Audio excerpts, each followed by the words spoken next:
Kano, and brought up the population of students from that time from 150 at inception to almost 1,000 by the time I left in 2004. Again, I left to become DG of the law school through a very competitive process. It was not just an administrative appointment, but we about 19 of us competed for it, and I emerged the DG successful in the process, which position I held for 8 years. Now, when I came in 2005,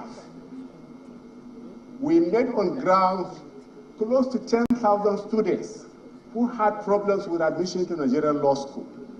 It was called a backlog crisis at that time. And so we worked out a formula, cleared that number in 3 years, and then restored the law school to its basic job of admitting regular students from the universities. And we also, to ensure that that problem doesn't recur, I got the approval of the federal government to establish 2 more campuses of the law school. One I took to Bayelsa, one I took to Northeast, and there was a reason for the distribution. Other zones had campuses, except South, South, and Northeast. So I persuaded the government that for fairness and equity, one should be taken to the South, South, and one to the Northeast, and that was what happened. And then the third thing, major thing which I did in the law school when I was the DG was, I made the way the students, trainees were handled. We thought it was not in line with the law that set up the institution, because it's supposed to provide practical training for lawyers, you know, in ethics and the daily practices of the legal profession. So we thought the law school was training students the way universities were training LLB students. So a program that was run for 40 years, we jettisoned it, brought in a reform, and then brought in that ensured a practical training for lawyers in Nigeria until date. This is the program that is being run. Now, after I retired in 2013 from the law school, I went to contest. I joined the APC and contested for the governorship of the state in 2015. Unfortunately, I didn't emerge as the candidate of the party. Now, from there, the owner of Baze University invited me for the second time, to come and help out with his university, which offer I accepted, and a few months after I became the Vice Chancellor of the university.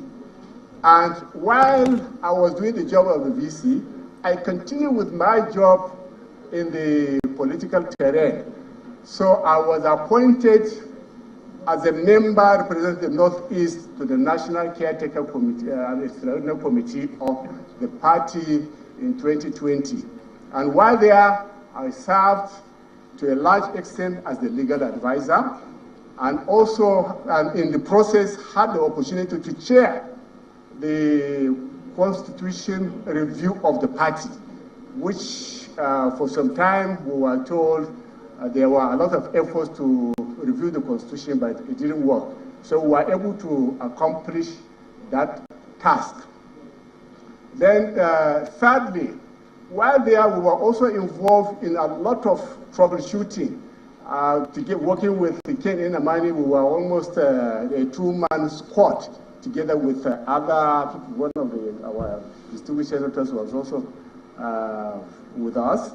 And so that's how I was very, very active at the National Caretaker Committee. And during those tumultuous periods, the advice we offered helped to stabilize the party. You remember the Jegede case in the Supreme Court. That the advice we offered, I had the opportunity even to address the 22 governors of the APC at that time, when to provide some legal guidance on the matter. Unfortunately, that guidance was accepted, and that was what contributed to settling the issue, and the party moved on from there. So, distinguished ladies and gentlemen, my last job, as I said, is Vice Chancellor Base University. Those who know that university will understand that it's one of the leading institutions now. So with these brief remarks, it's my honor and pleasure once more to be invited and considered by this distinguished body for this position. You have with me somebody who is involved in solving problems, a bundle of experience in administration, in law, in a lot of things. So I'm really delighted that we are joining. We may be subject to the confirmation, if confirmed, that we will be joining the President of the Federal Republic of Nigeria to achieve the agenda of this government. And what I may conclude with is, in the life of human beings, which also extend to nations, there's a tide, as Julius Caesar said, in the affairs of people, which taken will lead to fortune. And I believe this is where we are. We have a president who has the pedigree and the resolve to take us to the land of our dream. And we are happy, if confirmed by the Senate, to be part of that dream. Thank you very much.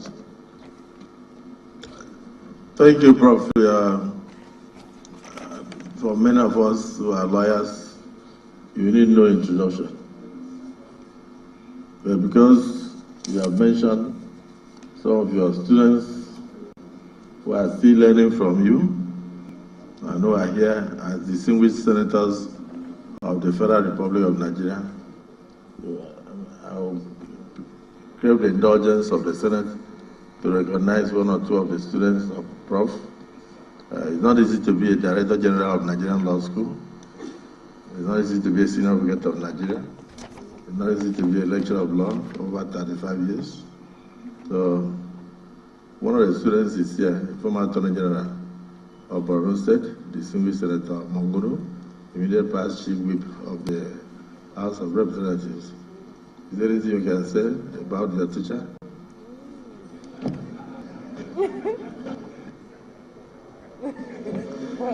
Distinguished Senate President, distinguished senators, my name is Mohamed Tahir Mongono. I represent Borno North Senatorial District. As his resume is res ipsa liquito, it speaks for itself. As his resume clearly depicts, this is a man that has bestrode the political, the academic, the legal, and the educational landscape of this country like a colossus.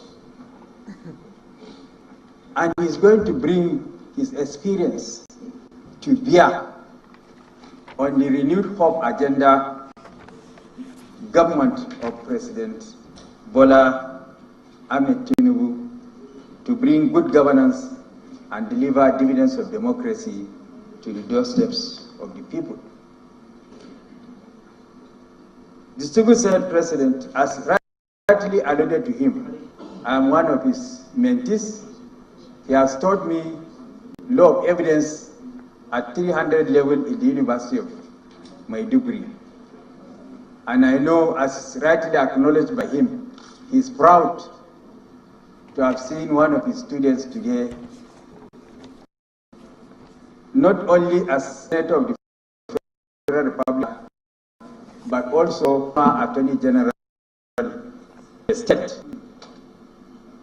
Mr. Senate President, as rightly also alluded by you, I would still like to learn more from him. If not, I will not ask him any question. But as a teacher, whenever I see him, I have that thirst to quench my thirst for learning. So I will ask him one question, that he will broaden our horizon, so that he will broaden our horizon on the question that I'm going to ask.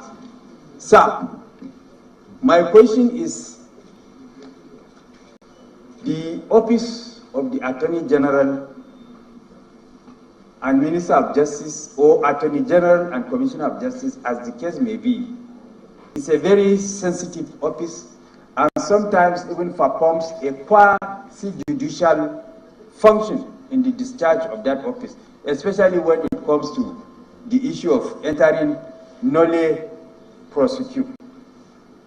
There are apologies and school of thought that the Office of the Attorney General and Minister of Justice should be separated from the Attorney General and Minister of Justice should be separated in order to insulate that office from the vagaries and vicissitudes of political influence.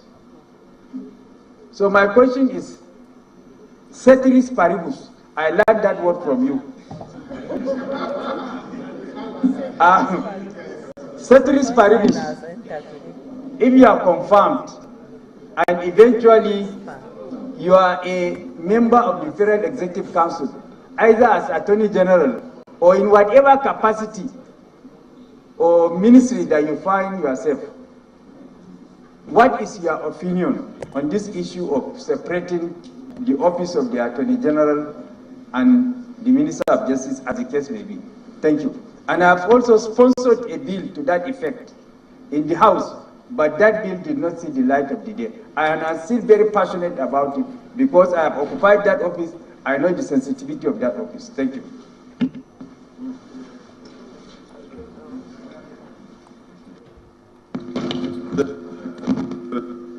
Thank you, Mr.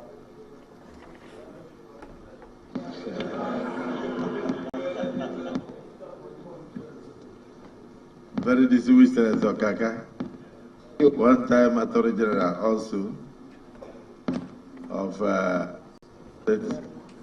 And here you have your teacher, your prof, your Director General of Nigerian Law School, and he taught you well. We can all attest in this Senate that you are a very well-behaved student. So you have anything to say to your prof?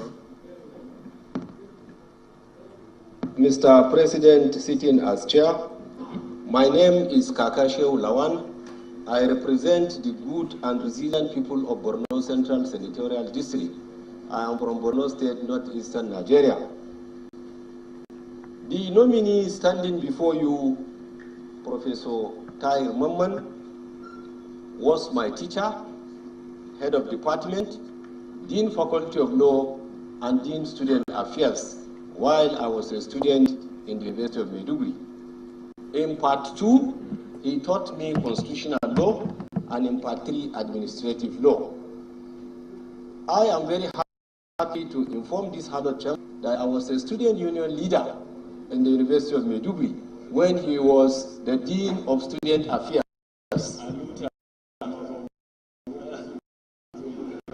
Not troublemaker. Comrade Oshomole is also my mentor then when he was a labor leader. Mr. President, Professor Tahir Mamman is one of the best brains University of Maiduguri had, and then the Nigerian law. As a lecturer in part 2, he fraternized with students in the classroom freely. You ask him questions, he will answer, and then he will practically expose you to what the Constitution is and how it operates. The modus operandi of the powers of executive, legislature, and the judiciary is actually at our fingertips in part 2. Mr. President, in part 3, male students of the University of Maiduguri are not entitled to accommodation. But when he became the Dean of Student Affairs, he maneuvered his ways to ensure that all male students of part 3 in the university are accommodated in the hostel. Not only that, he also gave us free hand as student unionists to operate in the University of Maiduguri. Mr. President, that notwithstanding, we graduated from University of Maiduguri while he left us halfway to the Nigerian Law School. at the Nigerian Law School, just like he rightly posited, he was the Deputy Director General Pioneer DG in Kano campus. He was later elevated to the prestigious rank of the Director General of the Nigerian Law School, where my very good friend and neighbor, distinguished Senator Wayboy, was also his the law school. So we are not only two, but he has another stand-up for recognition. Thank you, Mr. President. Mr. President, sir, apart from this, when I became Attorney General of Borno State, I had the rare privilege of becoming a member of the Body of Benchers and then a member of the Council of Legal Education, even though it was for a very short period of time at the law school and then the Body of Benchers. I learned a lot from the nominee before us, while I associate myself with the contribution of my learned senior, distinguished Senator Mohammed Monguno. I want to congratulate the nominee, and also in the spirit of teacher-lecturer relationship, I want to urge my colleagues to see reason. This is a best brain. He can work in any ministry you give him. He has 2-1 in those days at the law school and both at the university. I urge my colleagues to kindly confirm his nomination. Thank you, Mr. President. I so submit. Thank you, sir. It's not. We are not doing confirmation today. We are only doing screening. But you know, for somebody whose resume is already well known to all Nigerians, in fact, thousands of lawyers across Nigeria. He has been a lecturer in the university. He has been a dean of faculty of law. He has been a deputy director general of law school. He has been a director general of law school worldwide, and in charge of almost all, in fact, all the campuses of law school in Nigeria. And he has also served even our party in various capacities. Professor of no mean repute. So I know that some of the people raising their hand must have also been his students. So let me hear from the distinguished Senator Naija. Were you also one of them?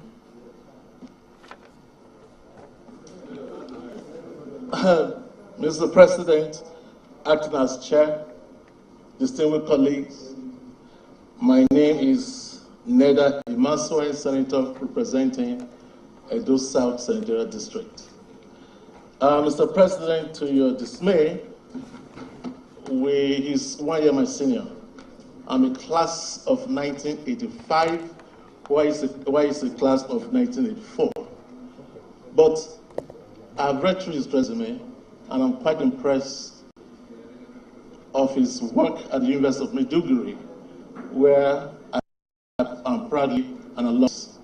So, Prof, I thank you for going to my school to elevate it to the level that my colleagues have spoken about. Having said that, I have just 2 questions for you. I wouldn't know what portfolio will be assigned to you, but I want to assume that you'll be at least in the council where you'll be giving advice to the president and indeed helping our country. In the legal profession, there's this issue of forum shopping. It's very disturbing that a case emanates from a Edo State, for instance, and the lawyer looking for a friendly court comes to Abuja to seek relief, when in fact the nexus of that case has nothing to do with Abuja. I believe that this is very destructive to the legal system. I wonder what you would do if you are in a position to address this matter. 2, the Nigerian law school is actually facing a lot of problems. Today, I have not fewer than 6 requests from my constituency asking that they should be admitted to Nigerian law school. And the reason they have told me is because there's such a backlog of students. Students who graduated 4 or 5 years ago are yet to be admitted to Nigerian law school.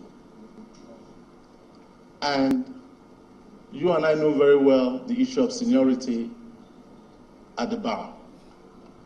So those who graduated 4 years ago have now become juniors to their colleagues who fortunately have been admitted to Nigerian law school.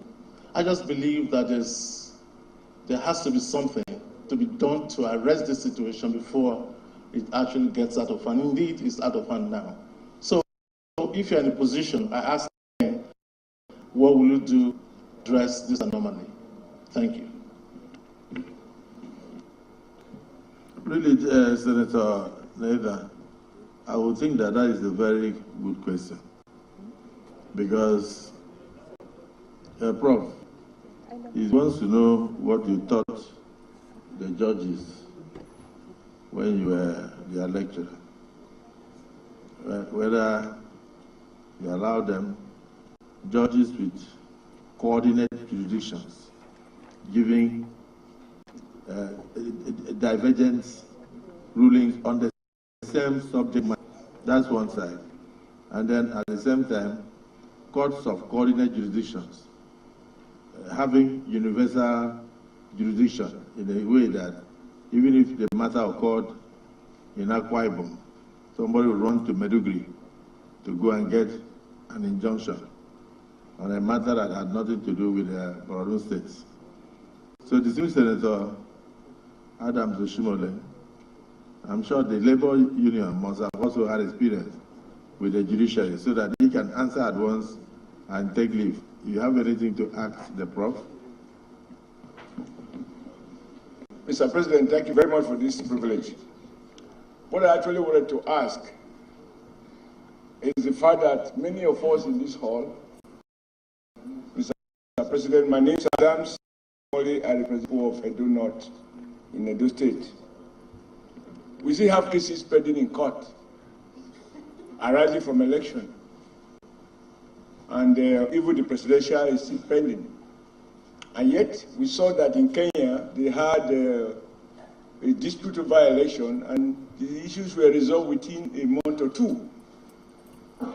Is it not possible to review, at least for political matters alone, to assist us as parliamentarians, if that becomes necessary, to amend the Electoral Act and matters related to election in such a way that between the end of an election and when the people are due to be sworn in, those who won or lost, that the issues in dispute are resolved. Because the English legal system, from which I understand we borrow our own legal system, they have a way of dispensing justice within months. And this 160 days at one court, another 160 days at another court, sometimes means that nobody is sure of the security or otherwise of his tenure until almost half of the term is over. There have been improvement thanks to the Senate and the House of Rep, who have tried to bridge the gap.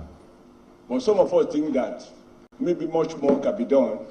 And what is the role of lawyers? Even the question raised by my brother from Edo South, where those cases are filed, not just they give conflicting judgment, but even the fact that a federal high court will entertain a matter, knowing very well that that matter is also pending in another high court, like even the work going on now in Edo State.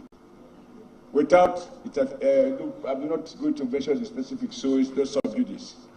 Thank you, Mr. President. Distinguished Senator Sass.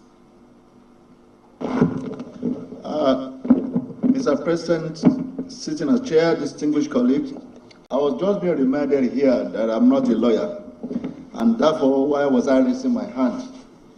Let me say very clearly that I may not be a lawyer, but I'm come from the cradle of the legal profession in Nigeria. I'm from Abeokuta, Ogun Central, the home of Adetokunbo Ademola, the first indigenous Supreme Court Justice, and the home of Bola Ahmed Tinubu.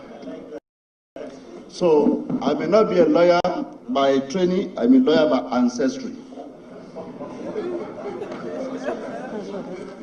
Prof, you come highly recommended by your resume, and I was going through one of the papers you presented. Mama T, on ethical conduct at the bar. I want to extrapolate this to the as well. Have this impression that not only do you need to know the law, you must also know your way to get justice in Nigeria.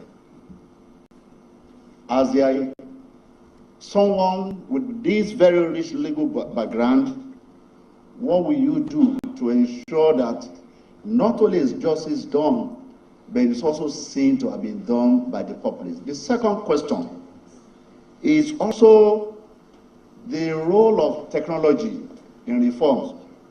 Sometimes I wonder, why is it that it's difficult to deploy case management system in such a manner that even if a case is filed in Edo and somebody is going to file similar case in Maiduguri, there's a repository that is online that the judge in Maiduguri could say, this is forum shopping. What will you be doing to apply technology to reform the judicial process in such a manner that justice is not as expensive as it is?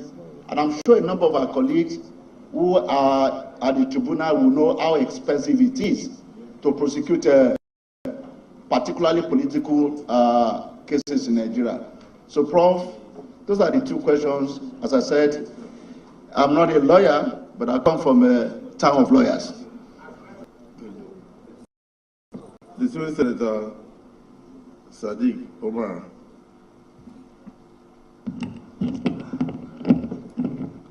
Thank you, Mr. President. Sitting as chair, my distinguished colleagues, I am Sadiq Suleiman Umar. I represent Kwara North. Prof, your resume speaks enough for all of us to get clearly what you've been able to achieve in life.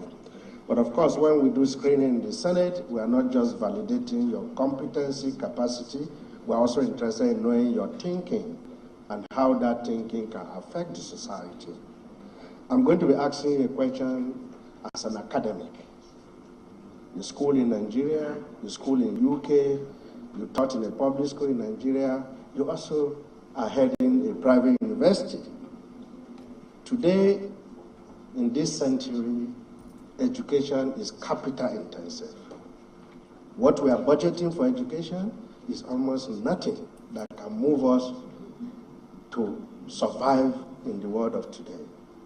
Do you really think that Nigerian public schools, their funding, what they charge, can make public schools, public universities, produce graduates that can compete globally?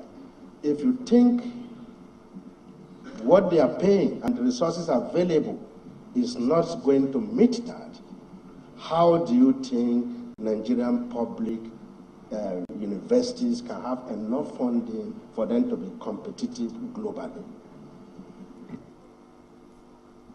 Prof, you just take maybe 2 more questions and then you now answer, so you can take leave of the Senate.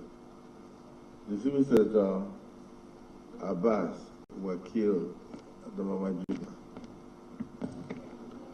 Mr. President, distinguished Senator Amaminu Abbas, Senator of the Adamawa Central. Mr. President, the nominee, Professor Tahir Mamman, is from Adamawa, and the 3 senators here, across party line, have agreed and endorsed the nomination of Professor Tahir Mamman as a minister for the Federal Republic of Nigeria. Mr. President, from our own side, we were told by the leader of the party in the state to give all our support for Professor Tahir Mamman to become Minister of the Federal Republic of Nigeria. And that is why I'm standing to express our gratitude to Mr. President for nominating him to become minister in his cabinet. I don't have questions to ask, but I have a request to distinguished senators. If there are no objection, Prof should be allowed to answer the question asked and take leave of the chamber. Thank you. Prof, your senator from Adamawa has made a request to the Senate that the questions they've asked you are almost enough for you to move the legal profession forward. You should proceed and thereafter take leave of the Senate. The floor is yours.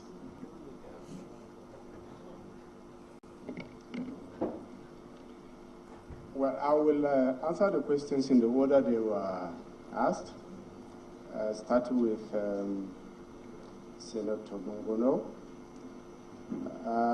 There have been a lot of discussions on the desirability or not of separating Attorney General and Minister of Justice. My own answer to that is that ministry, the office of the Attorney General is largely a knowledge work. Unlike other ministries where you can separate the mandates of departments, it's very difficult when it comes to the Ministry of Justice. So where does the Attorney General start and end compared to that of the Minister of Justice? Now, within our climate, I've always said a large portion of our problem is actually human. It's not about the law or even the Constitution itself. A lot of it is human. Once we agree to do the right thing, you will see that whoever is occupying that office will answer to the ethics of the profession, requires him to be professional, detached, and autonomous in the exercise of his work. So, for me, the better position will still be to retain the offices in unity rather than in separation. That will be much neater and ensure that you get an appropriate Attorney General who will be accountable to the various other organizations of government, like the National Assembly, body benches and all that. They work together. So that synergy and interface and accountability and oversight is already there. So that has always been my position. If we can minimize the influence of personal issues, human factors, that office will work better when it is combined. Then secondly, the second question is from Senator Nade, distinguished Senator Nade, about forum shopping, which His Excellency, the President, added courts of coordinate jurisdiction. Again, the Constitution and jurisdiction of the Federal High Court in particular, allows for that kind of flexibility. But by and large, what we are seeing is an abuse by litigants who believe they can go to another jurisdiction and get judgment away from where actually everything happened, where they're supposed to file their cases. And the lawyers who practice legal practitioners are supposed to sign a document, stating they have filed that case in another court, at inception. So that's also another check. And together with the agency, which is responsible for discipline of lawyers, when petitions are made to the agency where such happens, and it is very clear that it's been an abuse, the agency can come into it. But by and large, it is always an attempt by people to circumvent the process of justice. And one solution has been suggested here, which I agree with entirely. That is the use of technology. Because if our courts, are well synergized in terms of the technology, then it should be possible for them to detect multiple filing of cases across jurisdictions. And I believe whoever becomes the Attorney General will work with the judiciary to ensure that our courts are well positioned in terms of technology. Quite a number of them are doing it already, but somehow they are doing it in isolation. So what is needed is a national platform through which some of these things can happen. Federal High Court, Court of Appeal, only the Supreme Court is free from that problem because it's only one. So that's also on that. And then the question from distinguished Oshomole in terms of duration of cases and the resolution of cases, where not only according to him, you have to know the law, but you also have to know the process.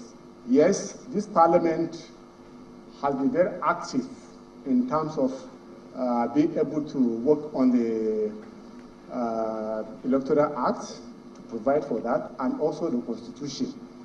These are all possible because there's really no reason why our cases should last this long.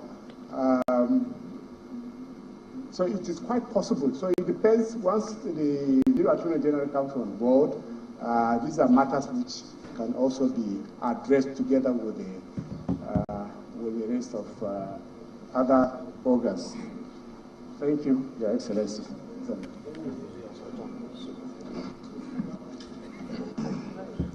Thank you, Prof. Is it the distinguished Senator Abu said he's your senator? He's the senator representing you in Adamawa. So let's just give 1 minute to say behalf of your consent. Thank you, Mr. President of the Senate sitting as chair. I appreciate the privilege. I want my colleagues for the honorable way they treated this distinguished nominee who is also my constituent. My colleagues from Adamawa, I want to thank you for going around your colleagues also to lobby so that your colleagues will agree with you. That's the politics of the chamber. Mr. President, sitting as chair, 2 Corinthians 13 verse 1 says, in the mouth of 2 or 3 witnesses shall every word be established. Everyone that speak here today speak on the kind of person that he is. It is not actually about living, but living so that when you are no longer here tomorrow, good things should be said about you. I feel so proud that every speaker testifies of his goodness. Thank you so much, Mr. President. We can now respectfully again ask that you take a bow and go. Thank you, sir. Out of the mouth of 2 or 3 witnesses. 2 Corinthians chapter 13 verses 1. Out of the mouth 2 to 3 witnesses shall every word. That means what people say about you, it is important because they bear witness to your act. That's the word of God. Thank you, sir.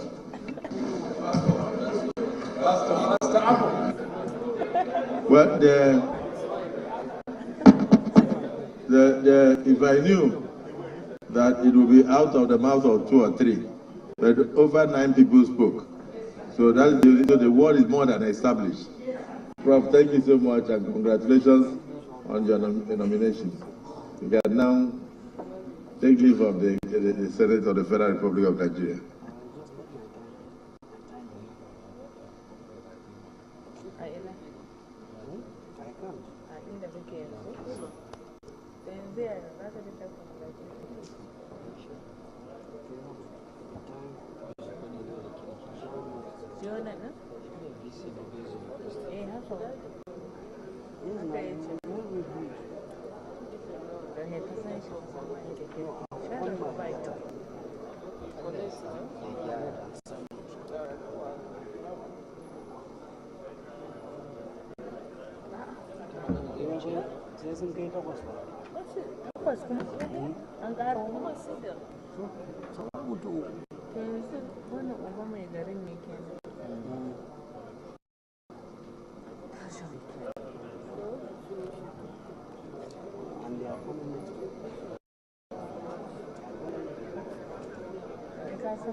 Distinguished colleagues, we have before us Oba Maigari Amadu, public servants, and a nominee of Mr. President for screening and possible confirmation as one of the ministers of the Federal Republic of Nigeria. You're welcome.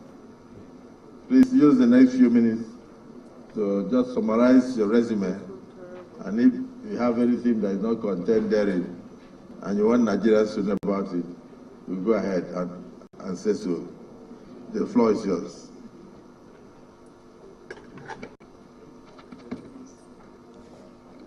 Your Excellency, President of the Senate, distinguished Senator Godswill Akpabio, Your Excellency, the Deputy President of the Senate, distinguished Senator Barauji, Your Excellencies, the leadership of the Senate,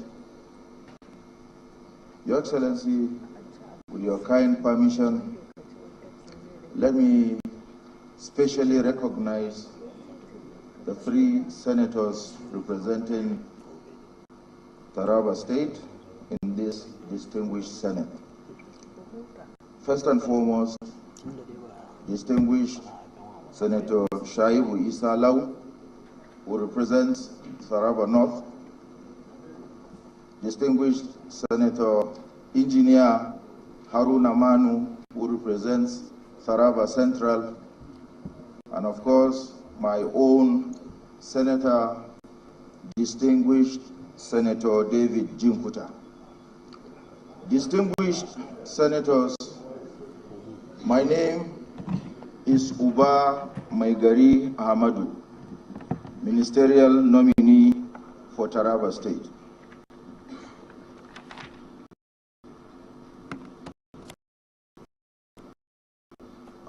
I was born September 1966, although I hail from Donga, a neighboring local government just about 10-15 minutes drive away. I started primary school in Township Primary School, Jos, in 1973, and then got transferred when my father, who was then a serving police officer, retired from the service and we moved back home. We got transferred to Dauda Kwancha Primary School in Donga, my hometown, where I completed in 1978.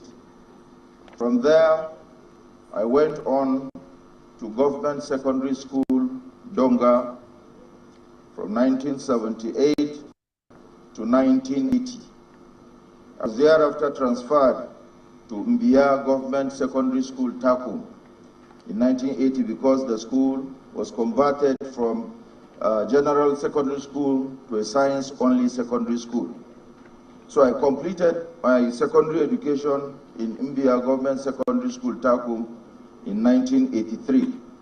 I then proceeded to the University of Maiduguri in 1983, where I underwent the remedial year program between 1983 and 84, got admitted into the Department of Common Law, University of Maiduguri, 1984, and graduated in 1988 with a Bachelor's of Law degree, LLB Horns, second class honors. From there, I proceeded to the Nigerian Law School, Victoria Island, and I was there between 1988 and 1989. I was eventually called to the Nigerian Bar in 1990. I undertook the mandatory youth service corps in Enugu, the then Anambra State, old Anambra State, with the Department of Intelligence and Interrogation of the Nigeria Police Force, where I served as the legal officer in charge of reviewing reports before prosecutions or discharges were effected. Thereafter, I returned home, and the combination of destiny threw some other things at me which I had not prepared for, but I took them on.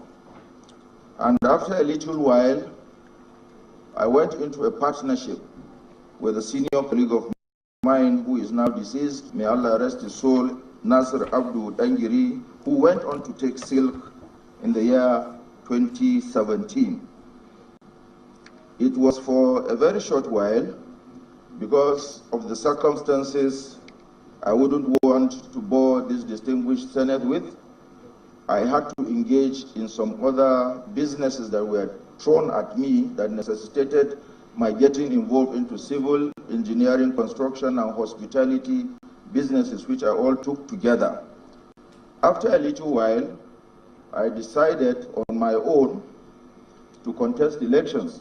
I tried first with the local government election, and I lost in my local government. I wanted to be chairman. I tried and lost. A little while after, in the year 2002, the then His Excellency Governor Joe Nyame appointed me as the Pioneer Commissioner for Local Government and Chieftaincy Affairs for Taraba State. I served also for a short while, and luck smiled on me. The then Deputy Governor decided to contest for senatorial elections and moved on to the Senate. So it necessitated that a replacement be found. I was lucky. I was seconded to run on the ticket. We eventually ran and won election, and I was sworn in as the Deputy Governor of Taraba State in 2003. I served between 2003 and 2004. I tried to come to the Senate in 2007, contested on the platform of the ACN and lost again. But I have been involved in politics actively back in Taraba State and nationally too. So I would say that I have been holding one political office or the other for the past 21 years, Your Excellency. In between, I served as a federal board member for the Federal Roads Maintenance Agency, FEMA, between 2012 and 2015. Afterwards, I championed a group of APC members in Taraba State, named Taraba Integrity Group.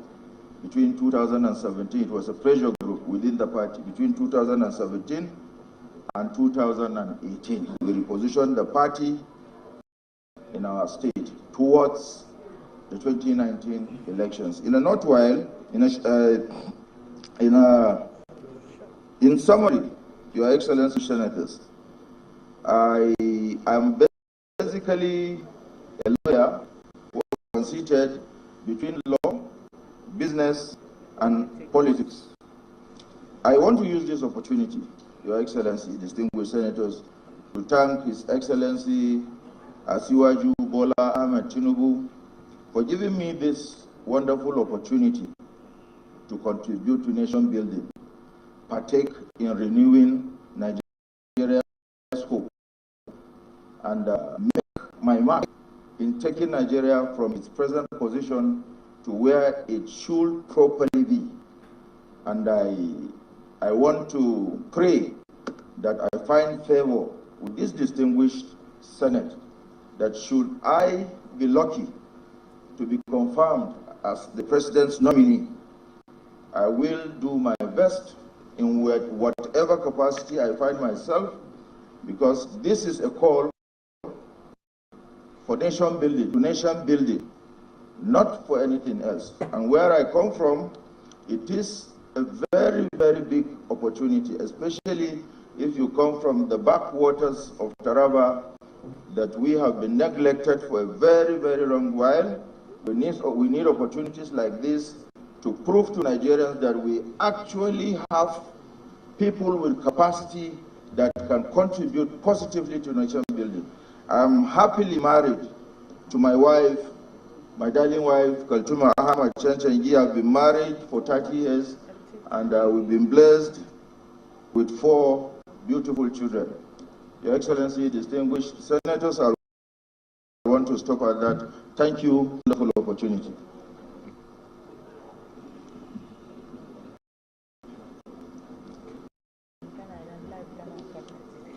Distinguished Senator Jimmy Kuta.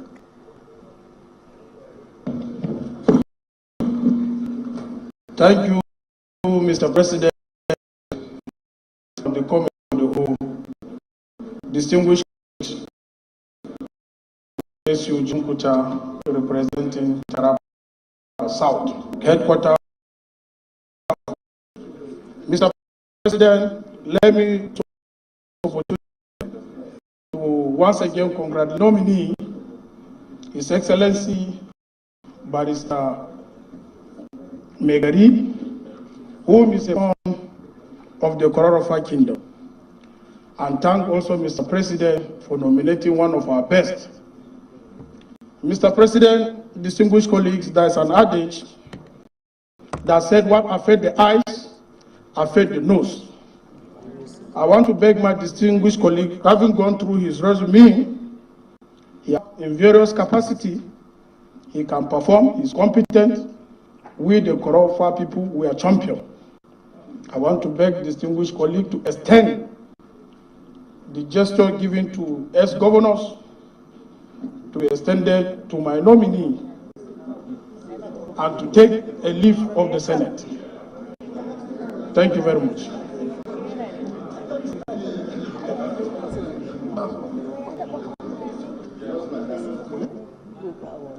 Distinguished Senator Kaka.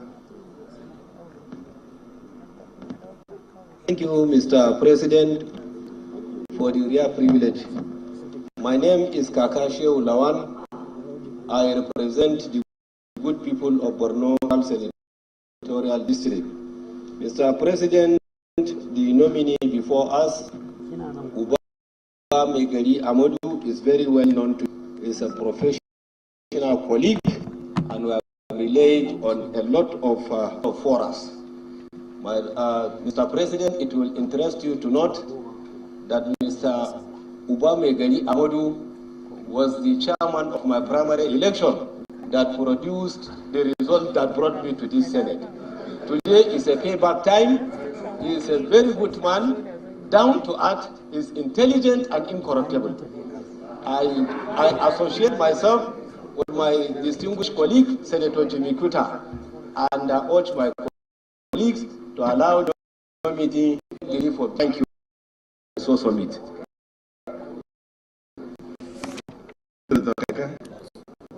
I'm very happy that at least the perception of politicians in the country is changing very rapidly.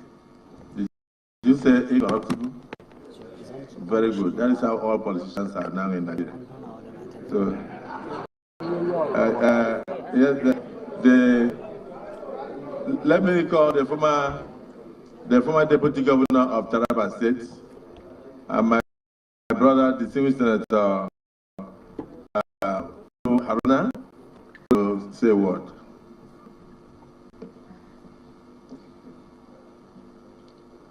Thank you, Mr. President.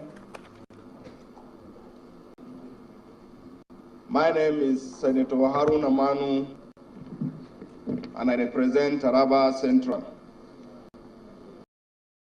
Mr. President, what I is all the three senators from Taraba State Distinguished Senator Shaibu Isa Law, my humble self, Senator Jim Kuta, were in support of the nominee. And let me add this, Mr. President, were it for politics, I wouldn't be standing here to be supporting the nominee. But Mr. President, you told us from day one, once we're in this distinguished chamber, set politics aside. I'm of PDP, but today I'm speaking as Taraba. And I want to tell this distinguished Senate that our leader in the state, who is His Excellency Colonel Abu Kepas, has urged us equally to support the nominee, Mr. President. And let me add this, from what he has said, from his resume, this is somebody that has experience that cuts across the private sector. He has experience being a grassroots politician, having started from the local government level, a commissioner, a deputy governor, and of course, before then, his fellow parties. I'm sure Mr. President, nominee, if confirmed by this distinguished Senate, he will give minimal contribution to the administration of His Excellency Bola Ahmed Tinubu. And I have no doubt, based on his previous, wherever he found himself, perform credibly, Mr. President. This is the nominee we have. I want to once again urge the Senate, just as requested by Senator Jim Kuta, the nominee should equally be given that privilege. With your kind, Mr. President, let him take of the Senate. Thank you, Mr. President. I so submit.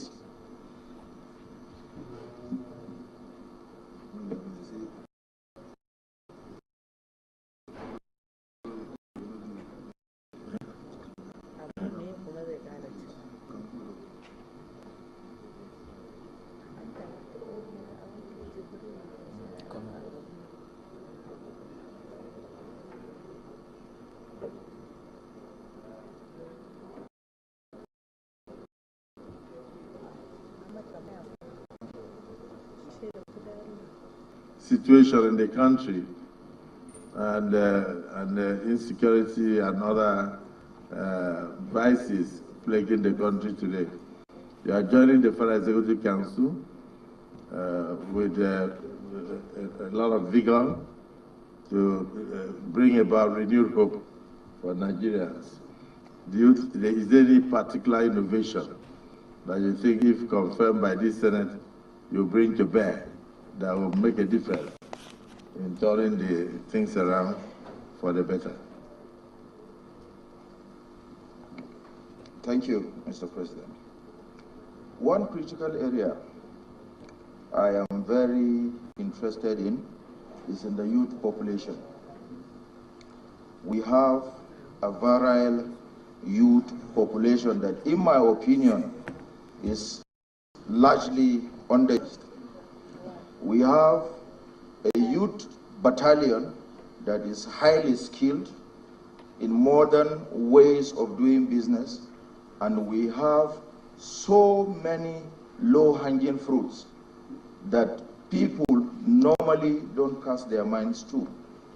Given the enabling environment, with the president we have on ground, I am very, very confident that the caliber of people he has assembled, if confirmed by this Senate, I have confidence in me that with the drive, the tenacity of purpose, and the mission people are coming on board to serve in this government with, people I've interacted with privately before now, I do not have any doubt that in a very short while, Nigerians will begin to reap the profit of voting in Asiwaju Bola Ahmed Tinubu and the government of APC into place, Mr. President. Distinguished colleagues, you have a nominee that is supported across party lines, even from his state. You have the APC, the PDP, the Labour Party supporting this nominee. He has vast experiences. He has held offices in the last 21 years in very high positions, and is very determined to bring the wealth of experience to bear in contributing his quota to the Bola Ahmed Tinubu administration to turn Nigerians around, thereby renewing the hope of the less privileged. And we want to thank you for your patience, because the Senate, even on our own, we are not supposed to sit even on Saturday or even yesterday. We are supposed to be on legislative holiday, but we decided to sacrifice this time for the entire nation, because we would like the government to kickstart on a full-blown affair. So thank you for coming and answering questions. You will hear from us very soon. Thank you.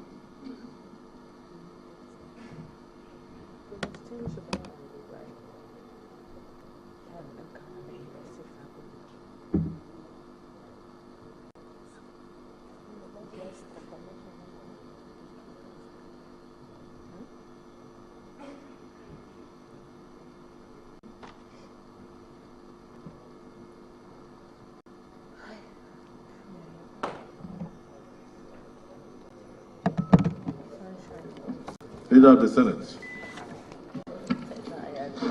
Thank you, Mr. President. Distinguished colleagues.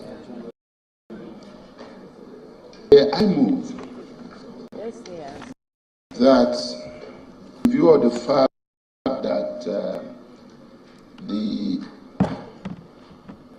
letter nominating the last two nominees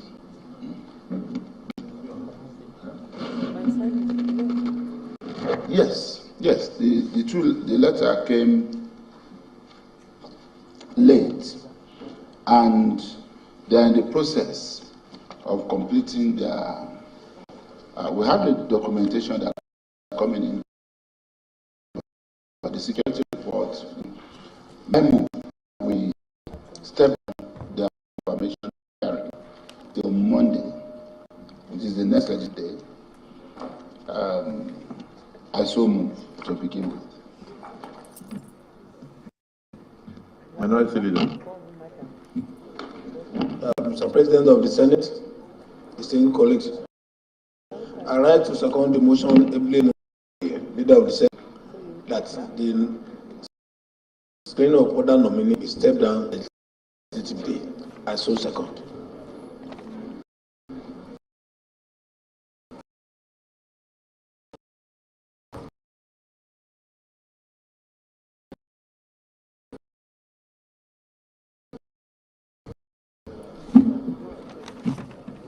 Senate just yesterday and who are still in the process of completing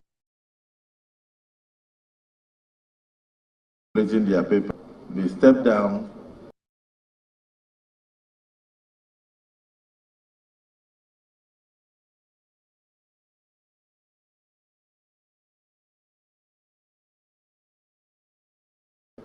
their screen until the next legislative day.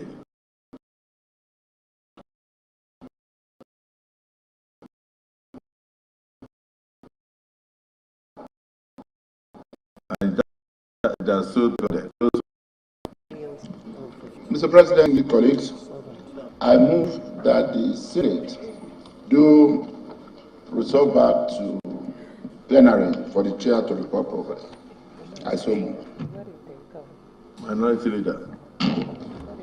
The President of the Senate, the single colleagues, are right to second the motion ably moved by the Leader of the Senate.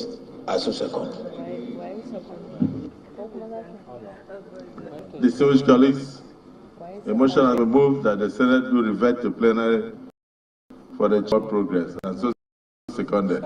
Those who are in support of this motion say aye, and those who are against say nay. The ayes have it. The Senate shall to report progress.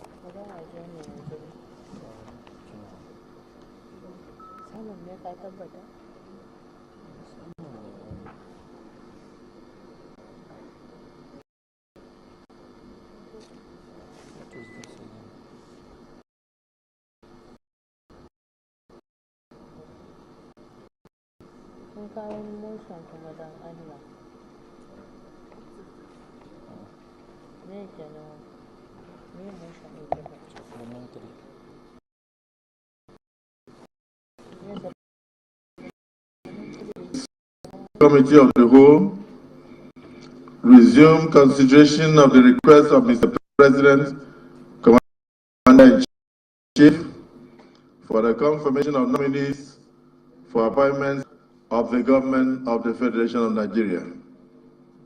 The following nominees answered questions today from distinguished senators on a number of topical issues.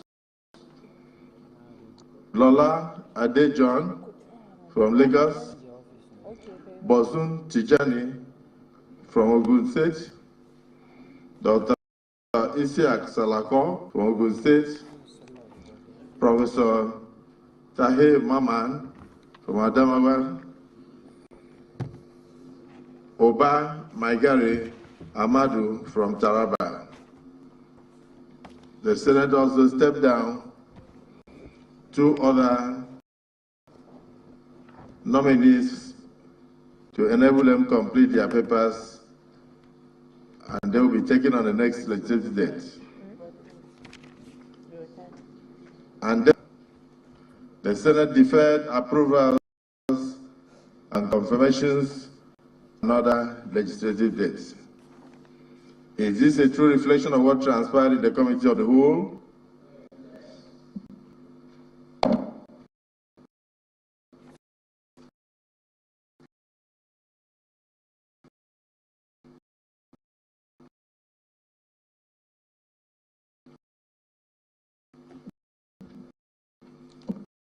Order.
woman standing before Nigerians. In the entire banking industry, 98% of heads of IT are men. She's one of the few in Nigeria that heads IT department in banks. You can see a CV from Shell to Magnum Trust to Access Bank. That was where I met her. This afternoon when I saw her, I was shocked. It is just for all of us. Let me tell you, it is, yes, positive shock. It is just for all of us to remember one life that our paths can still cross in the future. Was a nice AGM in Access Bank. She was a very good person. She never discriminates, respects everybody. I can continue. Our president, she is an uncommon lady, a technology guru. I'm also shocked when a lot of us ask questions. In the banking industry, she is not a front office manager. She was a back office. IT is one of the departments that is back office. The issue of interest rate, investment or something are meant for front office, like Tokumbo Abiru, like myself. We were commercial bankers. We could answer you better. But these are the people that secure your funds in the bank to ensure that there is no fraud. Let Lola breathe. Senate President, sir, distinguished. We need a Lola in this government. We need a Lola. Lola left UI as a second-class hopper in real department that a lot of us will find difficult to pass through. Computer science. Lola is brilliant. Lola is good. Let Lola go. Let breathe. Thank you.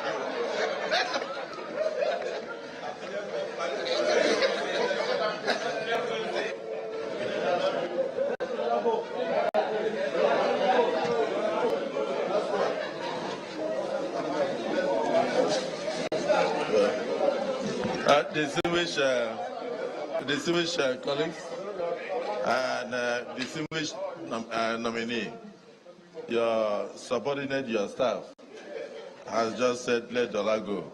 You need to know that if we let you go, that means you are not going to be a minister. So it's important that we screen for the president instead of just telling you to go back home. That's the job here.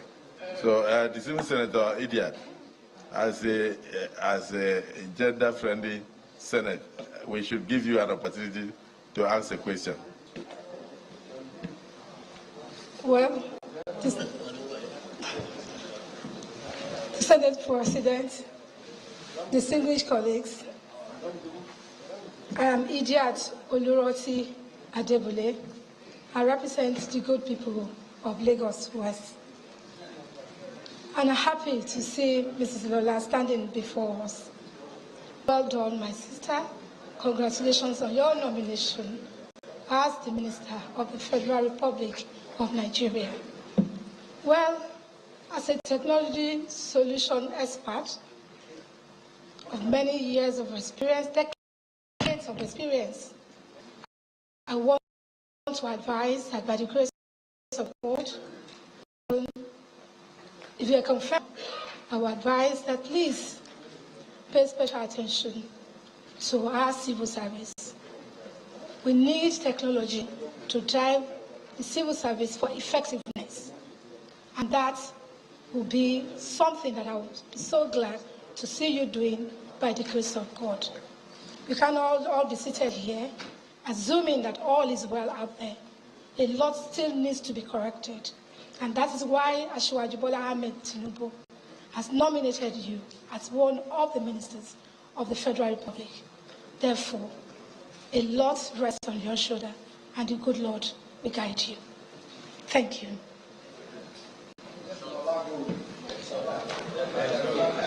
And on that note, Your Excellency, permit me, may I crave your indulgence to allow Lola Adejon to take her leave of the Senate. Thank you.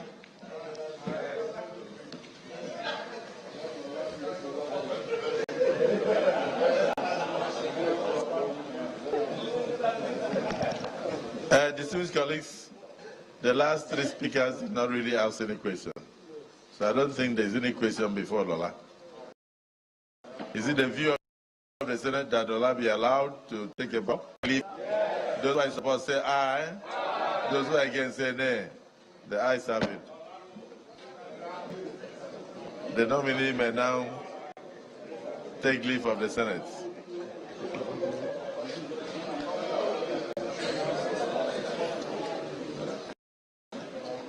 And the nominee to be screened today takes her leave of the Senate, the Lagos State nominee.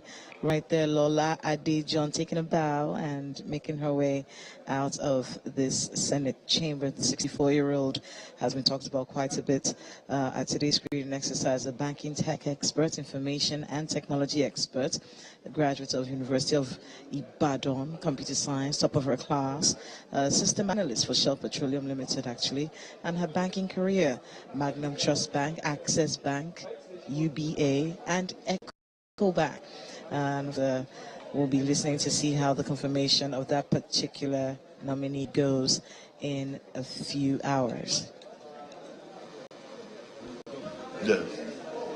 Distinguished colleagues, we have a nominee before us.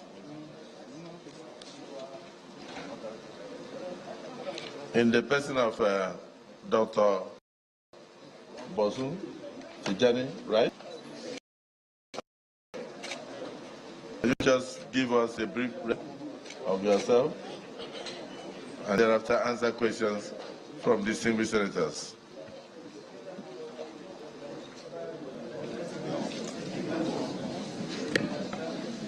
Your Excellency, the Senate President, Senator Godswill Akpabio. Your Excellency, the Deputy Senate President, Senator Jibrin. Distinguished members of the Senate leadership. A very special recognition for the distinguished senators from my home state.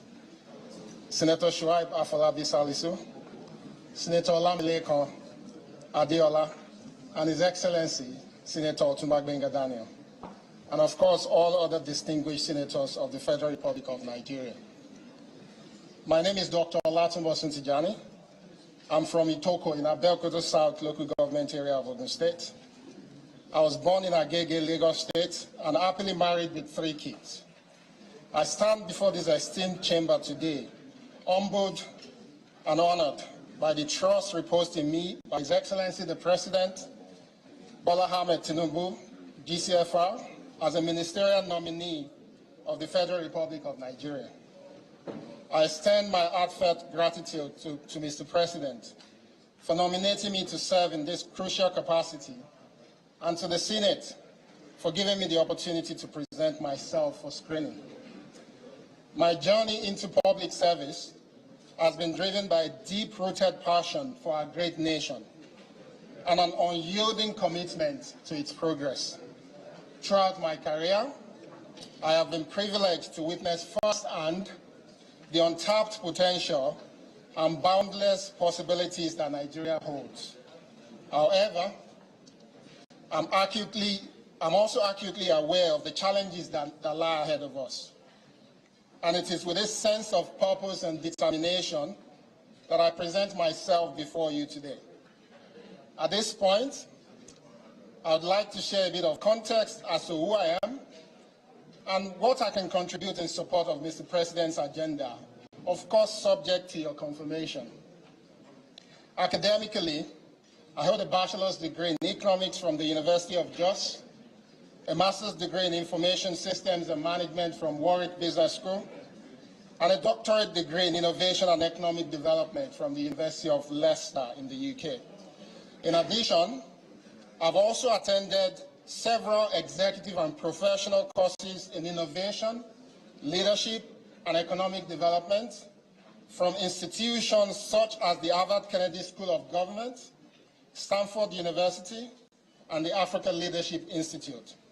I am a fellow of the Center for Democracy, Development, and Rule of Law at the prestigious Stanford University, and I'm also a Desmond Tutu Leadership Fellow.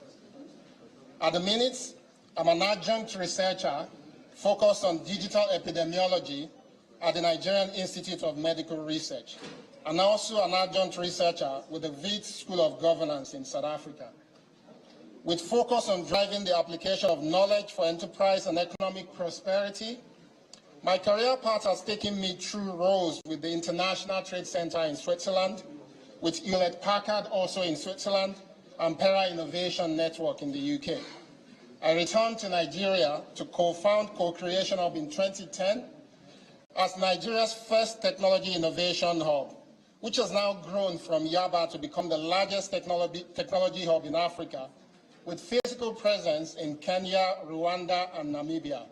We also deliver projects and activities that reaches over 17 countries in Africa.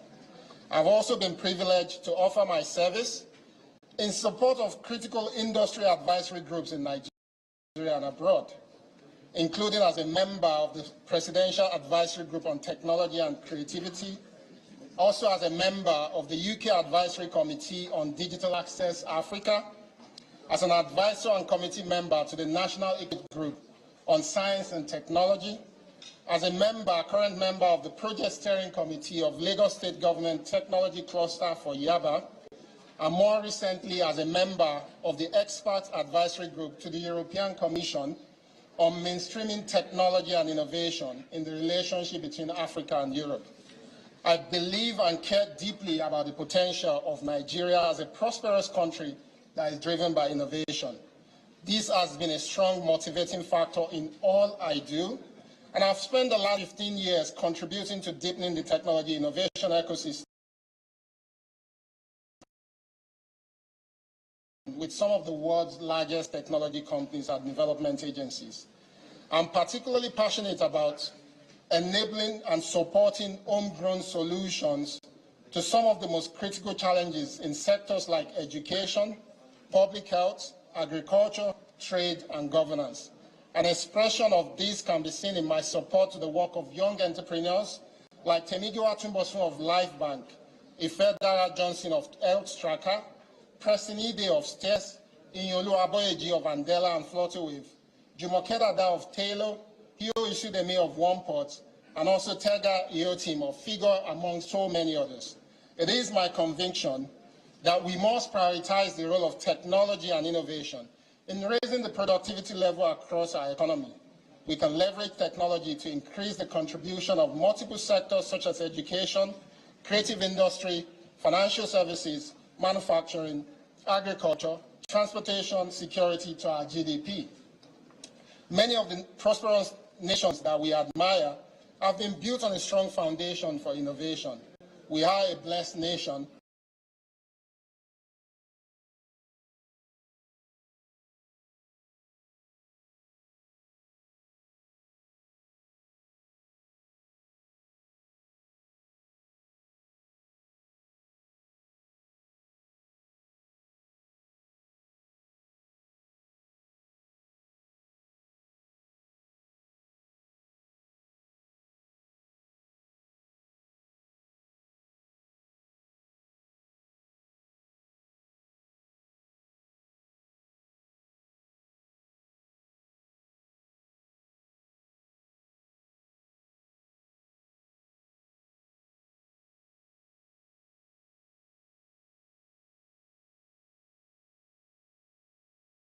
Can continue to contribute to the achievement of the prosperous, inclusive, peaceful society that we all desire. Thank you, distinguished senators, for your time today as I look forward to working with you all to achieve our collective goals for our great nation, Nigeria. God bless His Excellency the President and long live the Federal Republic of Nigeria. Thank you. Distinguished Senator Abdul Fattah Buhari.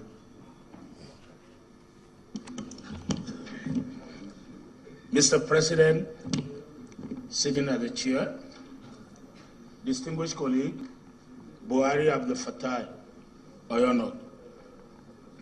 Dr. Bosun, congratulations. I have two questions for you. Number one, on the 29th of July 2019, you tweeted against the passport and citizens of Nigeria. Do you still believe in that your tweet today? That's number one. Number two, when you look at your CV, your certificate, that's the O level, and the primary school certificate, they are not there. And even your first degree, you came with a testimonial that was issued 20 years ago. So how did you get admission into the University of Jos? One. Number two, how happened to your certificate? How have you not taken it since 20 years ago that you have given that testimonial? Thank you.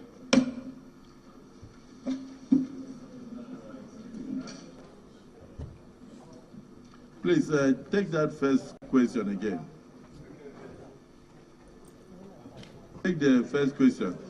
Yes, take it because many senators did not hear you. Thank you, Mr. President. On the 21st of July 2019, Dr. Bosun tweeted against against Nigeria that it does not appreciate the Nigerian passport and Nigeria as a nation. My question now is that, yes, the Nigerian passport and Nigeria as a nation. Let me quote it exactly from the way it put it. Nigeria is a bloody expensive tag to have against your name. Leave patriotism for a minute. That tag is bloody waste of time and energy, but a country. End of quote. So the question now is that this tweet, does he still have belief in it, or he has changed his mind about the country now? That's the question. Because when he was reading his resume, he was giving patriotism of how he served, blah, blah, blah, blah. If he has changed now, I just wanted to know, and I want Nigerians to know, because, Mr. President, in the last 2-3 days, his case has been on and off in Nigeria. That has been trending in Nigeria. So the issue now is that, do you still believe in what you said in 2019, or you have changed your mind about the country? That's just all. I think the corollary to that question will be that he will answer which nationality is standing here now. Because if he's saying that it's a bloody waste of time to have a Nigerian passport or to be a Nigerian, so coming here, it's possible that he may not even be here as a Nigerian. So when he's going to answer, that question, when he's going to answer, he will also tell us whether he's here as a Nigerian or whether he has taken another country's citizenship. Distinguished Senator Issa Jibril. Your Excellency, Mr. President, very distinguished colleagues, I am Issa Jibril, representing the very good people of Kogi East. Well, I'm taken aback by Buhari's comments, but I will still go ahead with what I intend to say, because he needs to really clear himself of all these allegations first. But having said that, and assuming he clears himself, he is an IT person. Your Excellency, there are so many inefficiencies within the government sector, especially in the areas of revenue collections.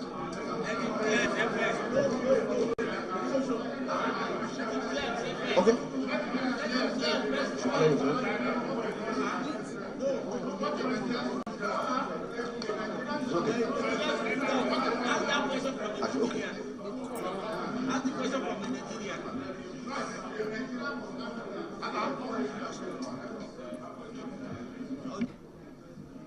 No, please use your seat.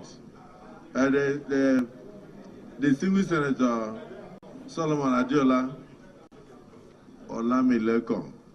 Yeah, you are from Ogun State. The nominee is from Ogun State. So, am I right? Huh? Okay. So, before he answers, maybe as an elder in the Senate, you may wish to educate us whether he's actually Nigerian before he confirms it. Mr. President, very, very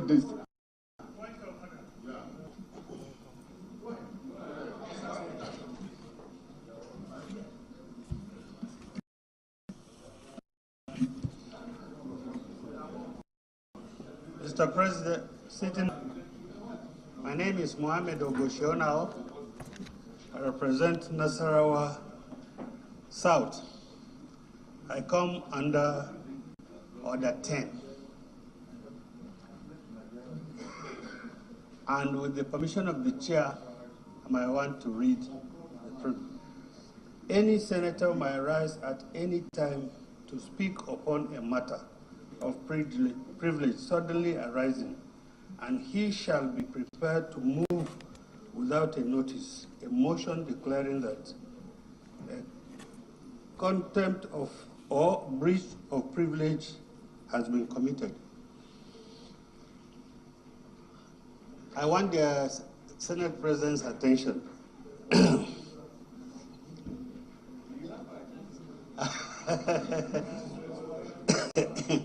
Sir,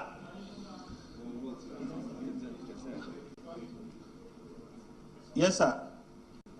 The question the chair put before the nominee as to the nationality that he belongs, that is standing here, must be answered first before we go on, because answering any other thing apart from that one will be a breach of my privilege and the privilege of this chamber. So he must declare whether he is still a Nigerian or he is coming from another country. Thank you very much.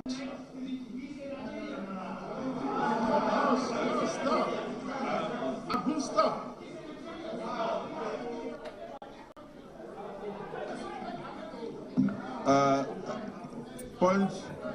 Point of order is sustained. Nominee, please go ahead and answer the question whether you are still a Nigerian and whether the tweet came from you. Then from there we proceed. First, I want to put on record that we are very appreciative. We are very appreciative of Mr. President for discovering talents like you and bringing you to the fore, and particularly for giving the opportunity to very young people.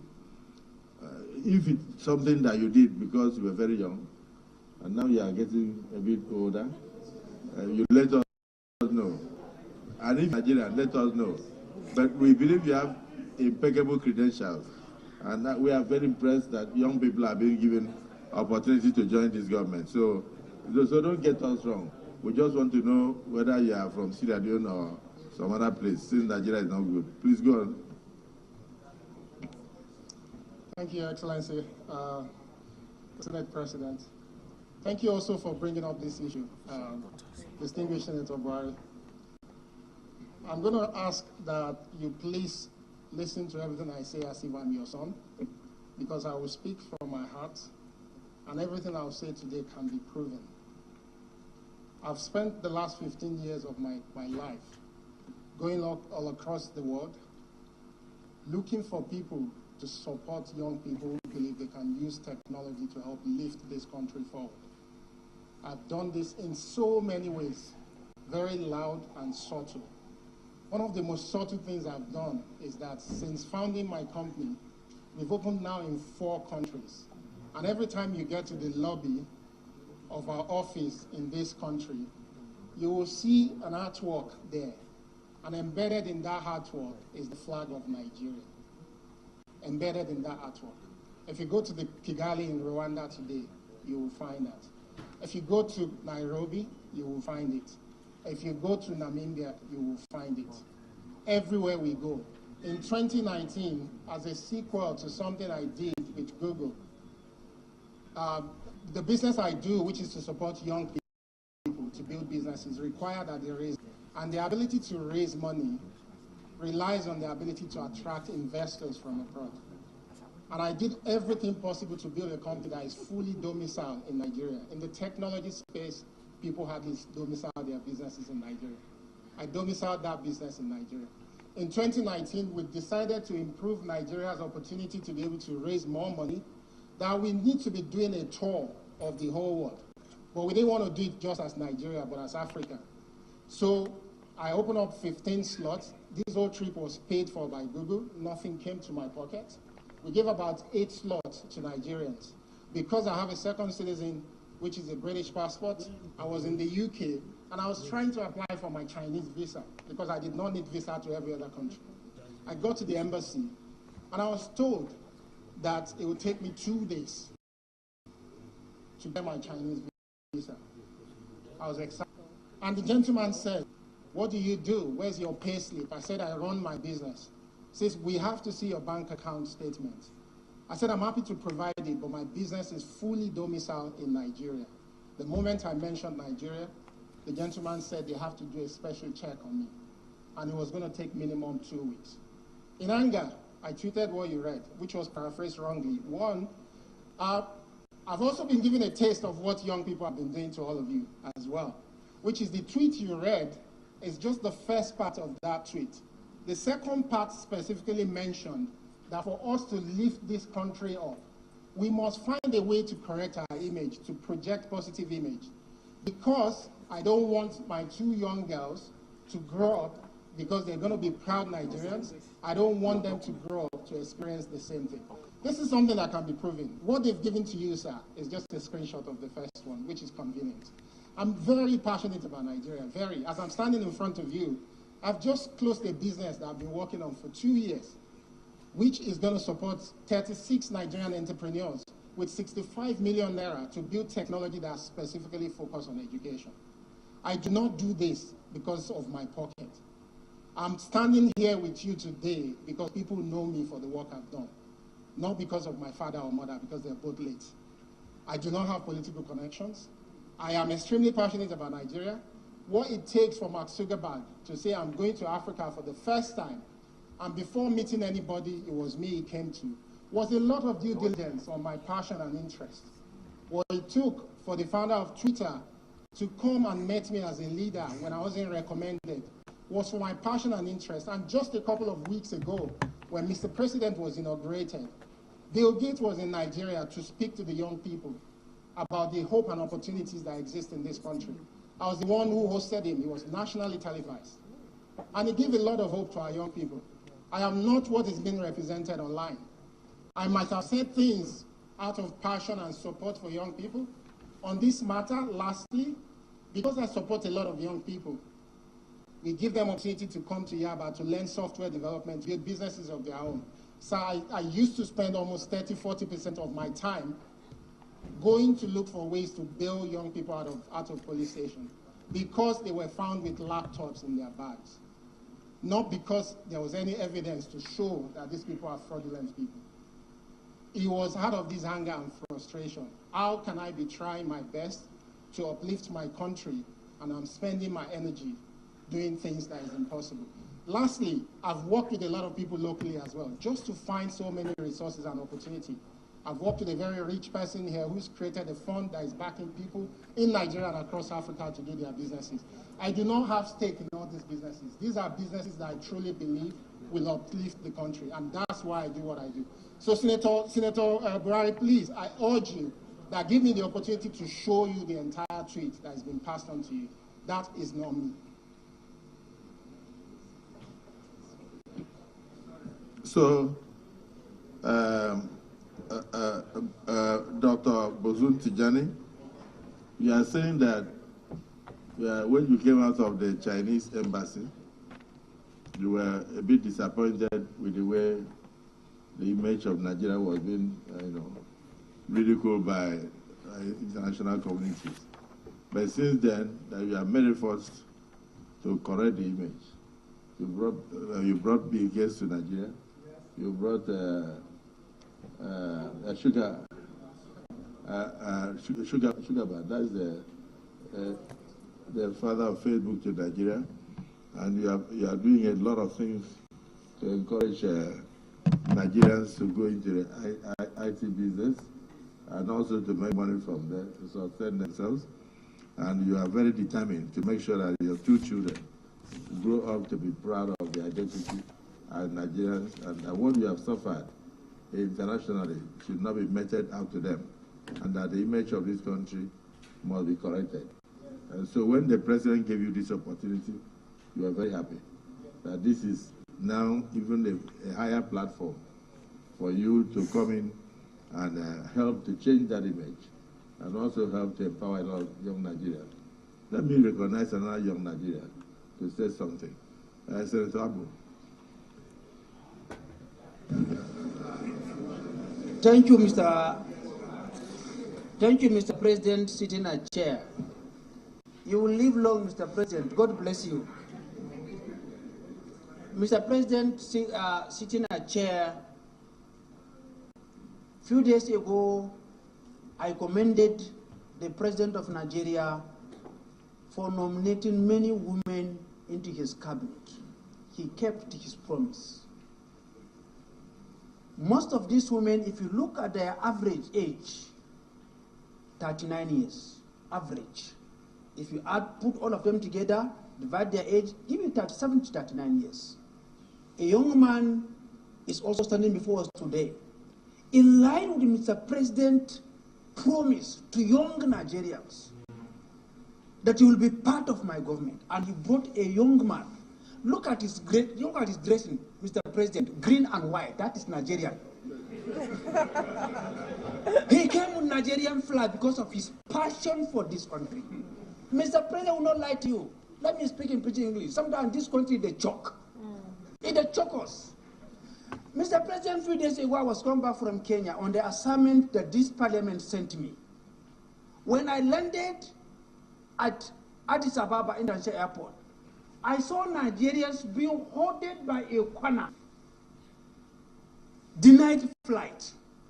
I came out of the line, and I asked the immigration people there, why are you keeping these people without them boarding a plane? They told me I should go back to my line. I removed my diplomatic passport. I said, I'm a diplomat. I want to know why they are not boarding the flight. The moment they saw my international passport, red passport, they directed me to a seat, and I sat down there. When I'm on live television, some Nigerians were on that flight, and they saw me when I left my queue. And I found out what they did. And I told them, give me back these Nigerians, let me take them to my country and hand them to immigration in my country. Most of them, Mr. President, they were treated in such a manner because they are using green passport. Sometimes, when young people tweet what they tweet and they express their frustration on social media, I want you to know that we are doing this out of the love that we have for this country. Not that we hate this country. We have nowhere to go. This is our country. This is an orphan, without a father, without a mother, without a godfather, recognized by the president for his work and presented to serve. Most of these young people who are leaving the country, Mr. President is telling them, come back. Don't be instead was from America. Don't be instead was from England. Come back, Nigeria, let's build this country together. And that's why Mr. President may take him to come back home and for this country. We commend Mr. President for the love that he has for youth, for women, and his vision for a new Nigeria.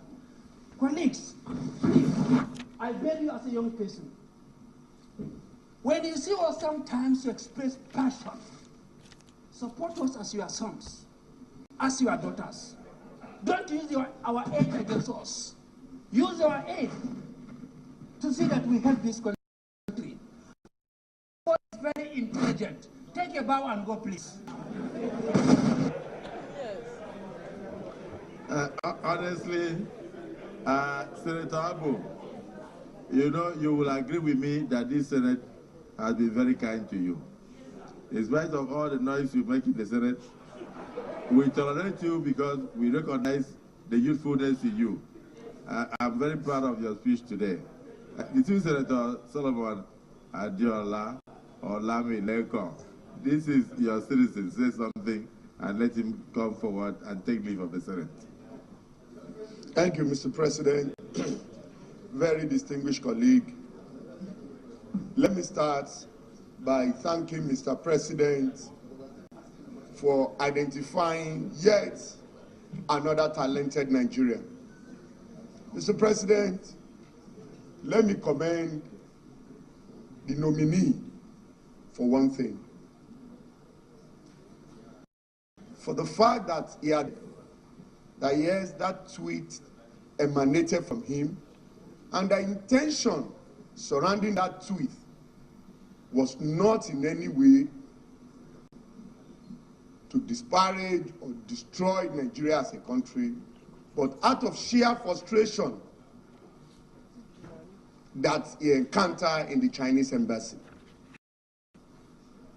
The only area that I strongly believe he will have added to this is sharing his experience in the Chinese embassy with Nigerians, so that he will give us a platform for us as a government to call on the Chinese embassy to ask why Nigerians is being treated this way. But for hiding that and tweeting out of sheer frustration is one area that I am not in support of. But Mr. President, distinguished colleague, Bosun Tijani standing before us, a Nigerian, an IT guru, somebody in his opening remarks has shown how technology can be used to improve our economy. An economist by academics, an IT guru by profession. Mr. President, distinguished colleague, you will quite agree with me that a country that is not fintech compliance at this time and age should know that he is yet to overcome many, many challenges that is confronting that nation. President Bola Ahmed Tinubu, the President of the Federal Republic of Nigeria, someone that Nigeria never believed can throw up somebody like Bosun Tijani, a 46-year-old Nigerian, 41-year-old Nigerian going 42, to be a minister of the Federal Republic, is doing it again. That was how he started in Lagos. He discovered Bosun when Bosun was 42. He discovered me when I was less than 30. When you are 41, Ashwaju discovered you. He discovered me when I was less than 30 years. And today, I have kept the flag flying. That is the generation that Ashwaju believes in. And these are the future of Nigeria. I want to plead with my colleague that irrespective of the shortcomings of Bosun Tijani, let's take it as useful exorbitant. And he's here before us to tell us that he has the solution. He has what it takes to contribute to the development of this country.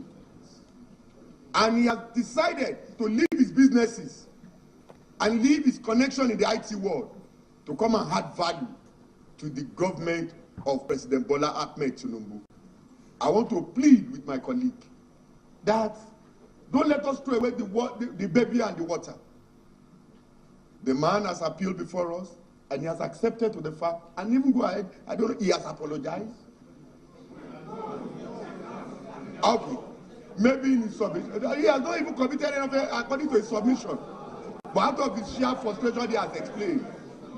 My dear colleague, I plead with you that to please, okay, I apologize on his behalf and say that we should allow Mr. Bosun Tijani, a born Ogun State indigene, to take a bow and go. Thank you, Mr. President. Wait. Please, the minority leader. Thank you, Mr. President. Order. Thank you, distinguished colleagues. Mr. President, I want to join all other senators that have spoken to congratulate our dear President, President Bola Ahmed Tinubu, for selecting young Nigerians to also be part of his cabinet, especially the women and the youths. With regards to our brother, Dr. Boston, congratulations. But Mr. President, I wish to advise this young man that there are times, no matter the level of our frustration, we must be cautious with what we write on the social media. I'm saying this because I have another tweet from him, which was written by him by 10:05 p.m. in April 21st, 2021. With the kind permission of Mr. President, I read this tweet. He said, "Who conducted a security check on him when he was appointed? What sort of checks are done by at the Nigerian Senate when they confirm appointees and the media? Question for another day. Until we ask the right questions, these morons will continue to take us for granted." Mr. President, sir.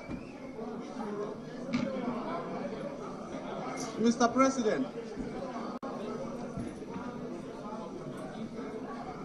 I want to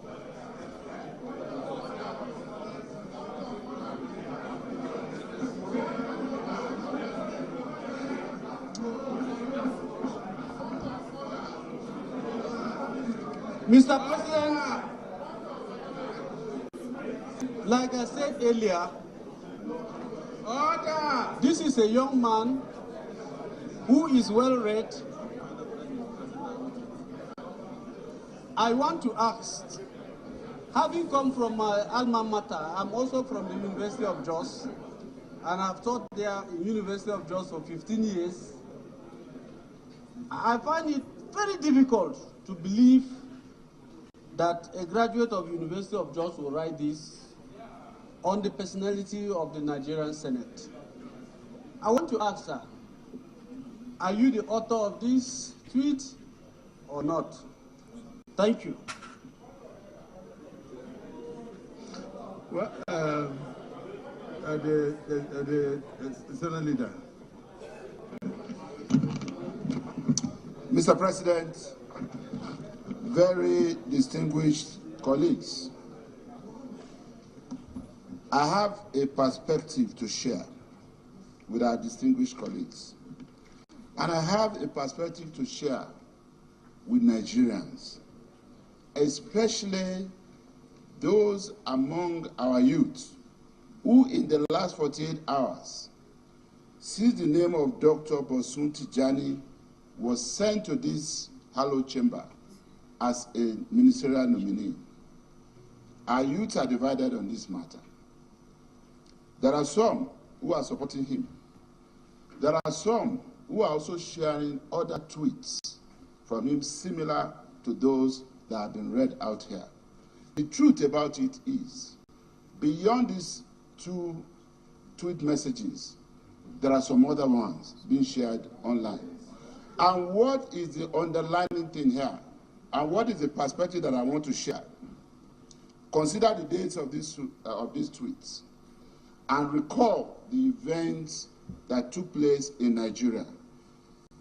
Some of my own children and some of our own children were all part of these tweets. Standing before us, sir, is an EndSARS protester if you can so classify him. That is the truth about it. My own daughter, who was not born in Nigeria, I didn't hide my family in the US. I didn't take my family out of Nigeria after I came into public service. I was in the US doing my master's degree. I was there practicing as an attorney when I gave birth to my own children. So they were not born here. But when my daughter was done schooling, she told me she wanted to come to Nigeria for her national service, and I was very glad. My daughter joined the End SARS protests. Around the same time, all these tweets were going on. Very many of our own children asked us questions. Mr. President, I need your protection. All I'm trying to do is share a perspective.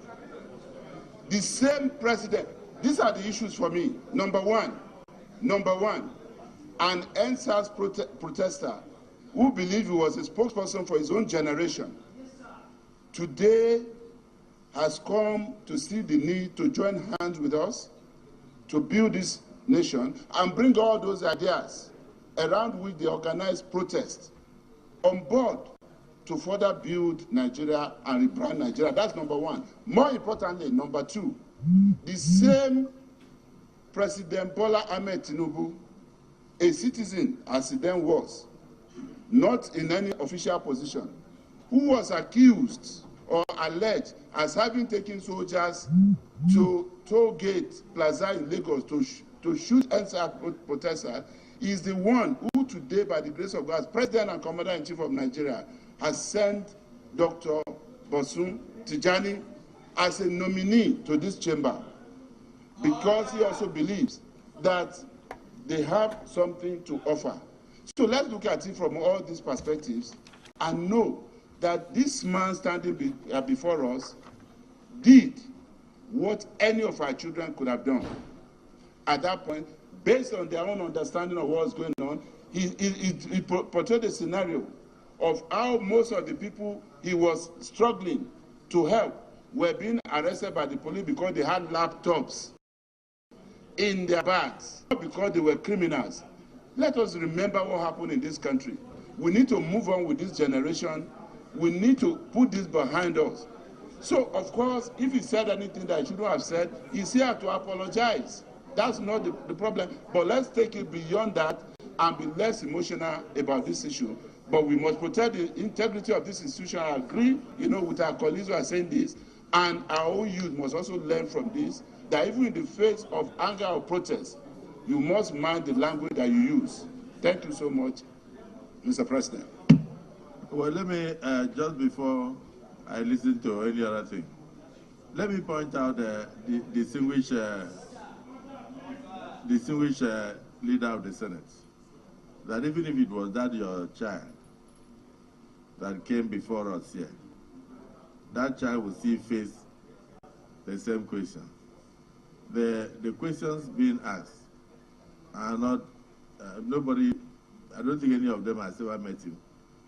I don't think any person here has any objection to his nomination.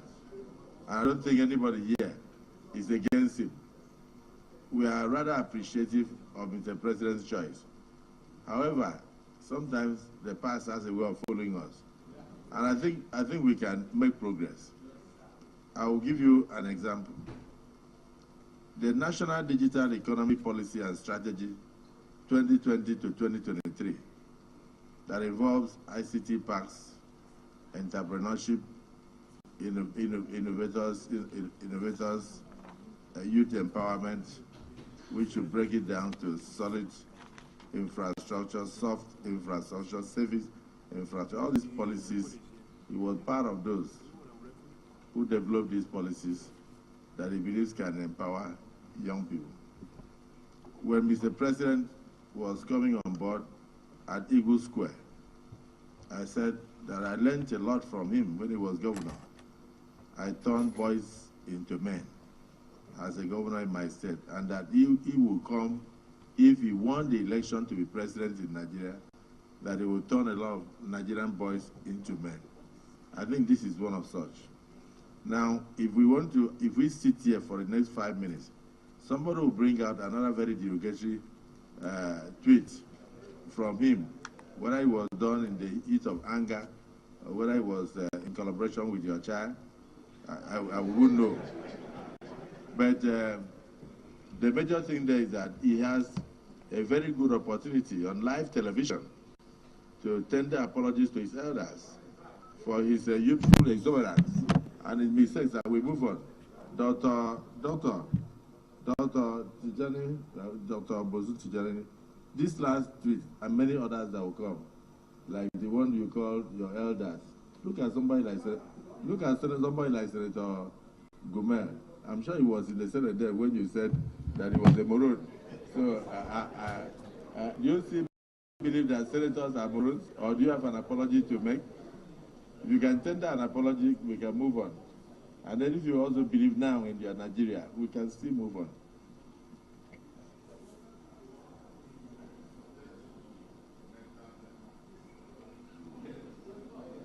Your Excellency, Senate President, and also distinguished senators. Distinguished senators, I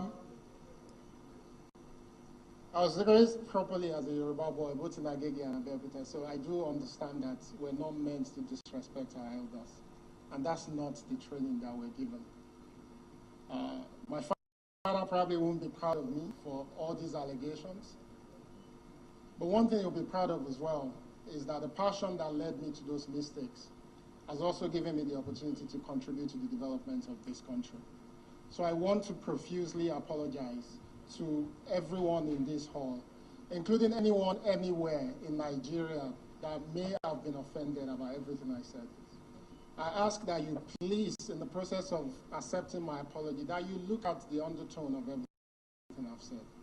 I didn't to spat. I said it and love. So please accept my sincere apology, please. Off the mic. Off the mic. Off the mic.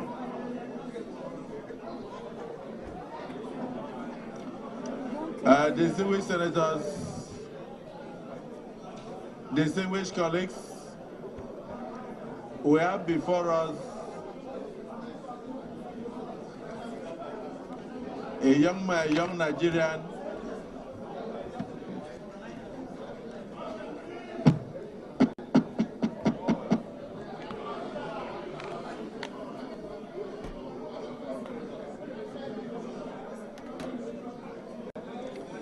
Senator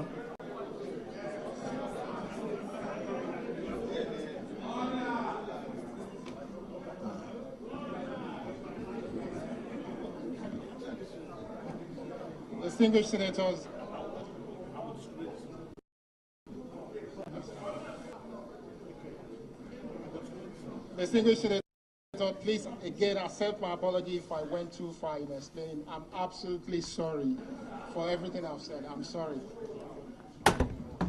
Distinguished senators, we are all fathers, except for Senator Jimmy Kuta, who is not yet married. We are all fathers, and our children do err. We cannot throw the baby with the bad water away. We recognize his intellect. We recognize his contribution. We thank Mr. President for being a forgiving father, despite all these tweets. And I think on behalf of the Senate, I want to accept your apology and keep up the good work of creating opportunities for young people to grow, so that they will not have the kind of anger that led you to make all those tweets. Your apologies are accepted. Congratulations on your nomination. You may now step forward, take a bow, and leave. Point of order, Mr. President. No, not on this matter. Not on this matter. Not on this matter. Point of order.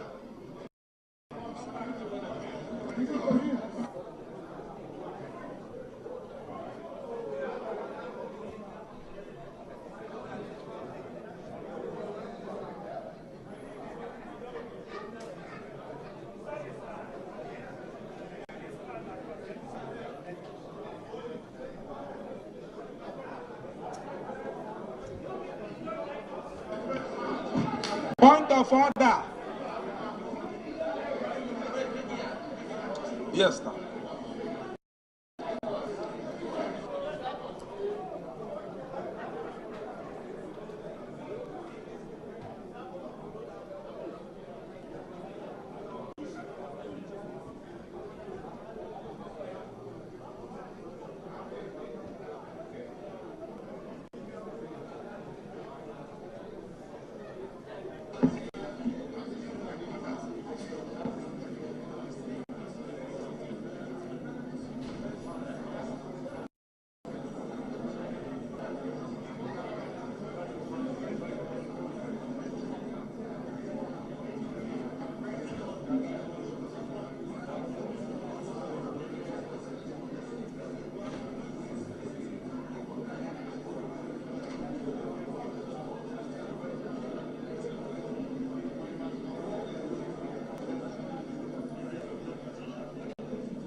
Mr. Nominee, Clark, that is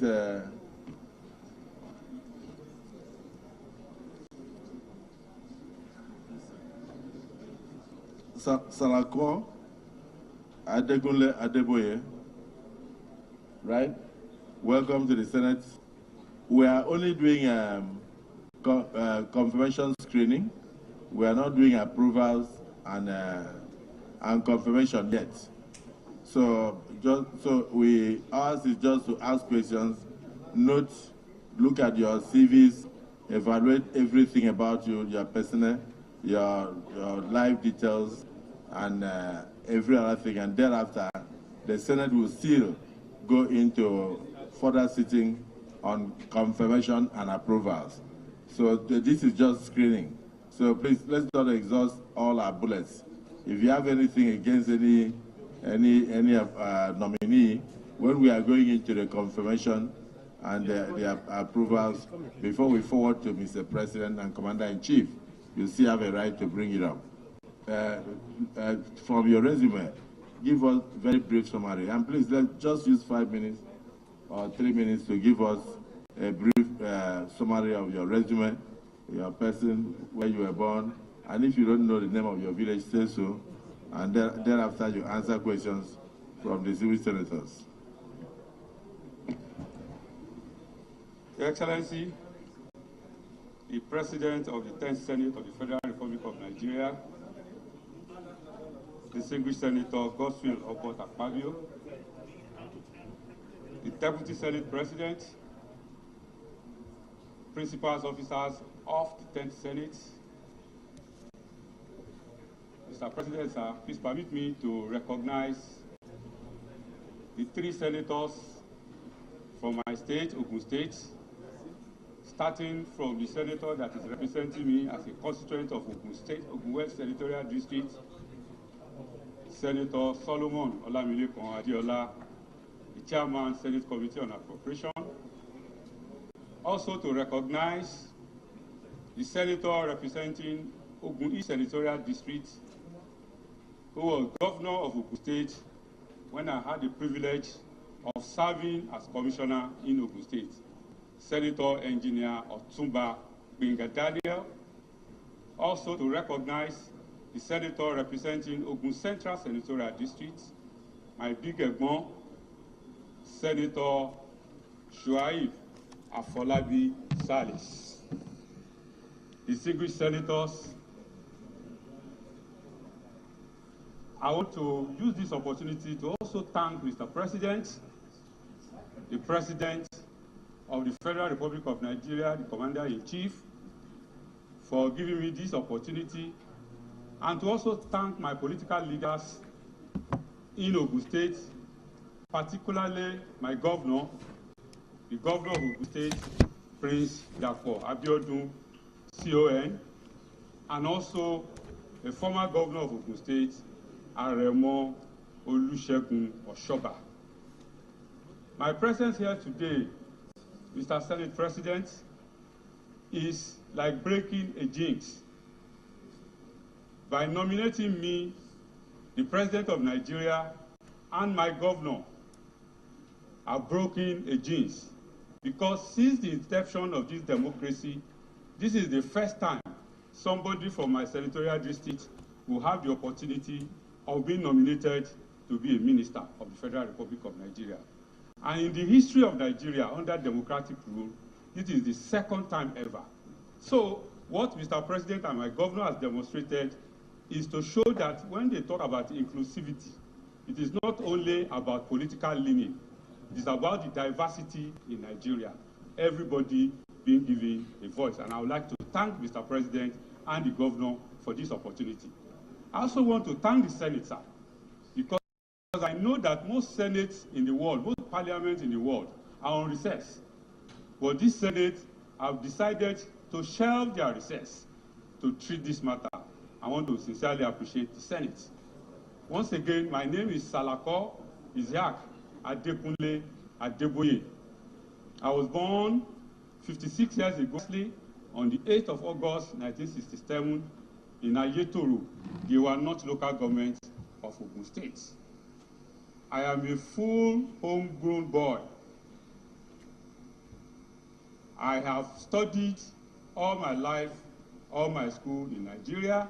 I believe passionately in Nigeria. I believe that Nigeria is a gift to the black race and that everybody must join hands to make Nigeria great. I have never conceived and I have never attempted to travel out of Nigeria because I believe in this country. My primary education was at the United Primary School at Ayetoro, after which I proceeded to the prestigious Abeokuta Grammar School for my secondary education. I then went to the then Ogun State Polytechnic, now Moshood Abiola Polytechnic, for my advanced level, before going to the prestigious University of Lagos, where I studied medicine and surgery. While a student in the University of Lagos, I was a student leader and I participated actively in all student political activities. I was president of my faculty. I was a parliamentarian of the University of Lagos Student Union. I was very active. After my student days, I did my internship at the Lagos University Teaching Hospital before I was posted to the old Abia State for my National Youth Service. While doing National Youth Service, I volunteered for the Nigerian Guinea Worm Eradication Program, for which I was given an award by the NYC Abia State as one of the top 10 coppers of that year. I also got the Presidential Golden Handshake Award of President Jimmy Carter of the United States. After my university education, I started my working career in some private hospitals before I was also employed at the Lagos State Health Service Commission. And then after a while, I resigned and started my private practice before I was appointed as a commissioner in Ogun State, where I had the opportunity to serve in 3 strategic ministries. The 3 most important ministries, in my opinion, that takes care of food, agriculture, takes care of housing, shelter, that is housing, and that takes care of health. I performed to the best of my activity in those ministries before the end of that government, and I then went back into private practice. In 2020, The governor of Ogun State, President Bola Ahmed Tinubu, also gave me the opportunity to be the chairman of the Ogun State Hospitals Management Board, where I also performed to the best of my activity. I'm a master degree holder in public health, and I'm currently pursuing a PhD program in public health with specialization in health policy and management. I believe strongly that the health sector of Nigeria is challenged, but our solutions must be contextualized. It must reflect our peculiarities as Nigerians. We cannot just import. Yes, we have a lot of things to learn from health systems all over the world, but our own health system must reflect our peculiarities. We need a lot of funding in the health sector, but what do we want to spend the fund for? It must be well defined and well itemized so that we spend optimally to the greater good of our people. At the moment, our health structure, our health system is basically focused on curative care, and we need to do a lot more with prevention. Thank you very much, Mr. President, sir.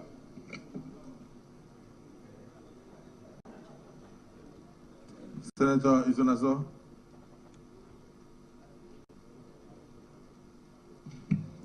Thank you very much, Mr. President, sitting as chair.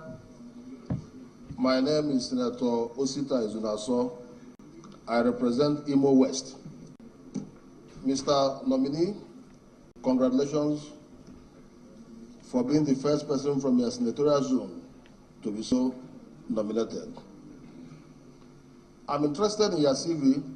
I've gone through it and I've seen a lot of things that you have done, both in the private sector and in the public sector. Particularly of interest is the fact that you are doing your PhD right now on health policy and management. But my worry is about NHIS, National Health Insurance Scheme, which we started about 25 years ago. And the overall aim of it is to provide financial barrier for families to have access to health care. But is our NHS, is it really working? Because if you have a medical emergency now and you are rushed to the hospital, you might not be treated if you don't pay money. So if you are made a minister for health, what are those reforms that you are going to bring to bear so that we can make the NHIS more workable and more affordable for Nigerians?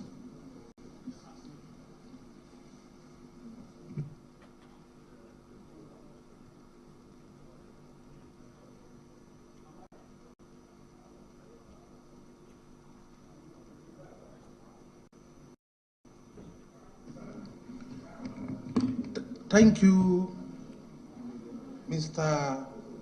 Senate President, sitting as chair, for the opportunity given to me to talk, and my distinguished senators.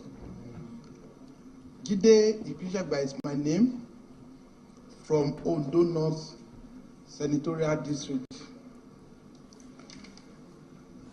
I have to congratulate you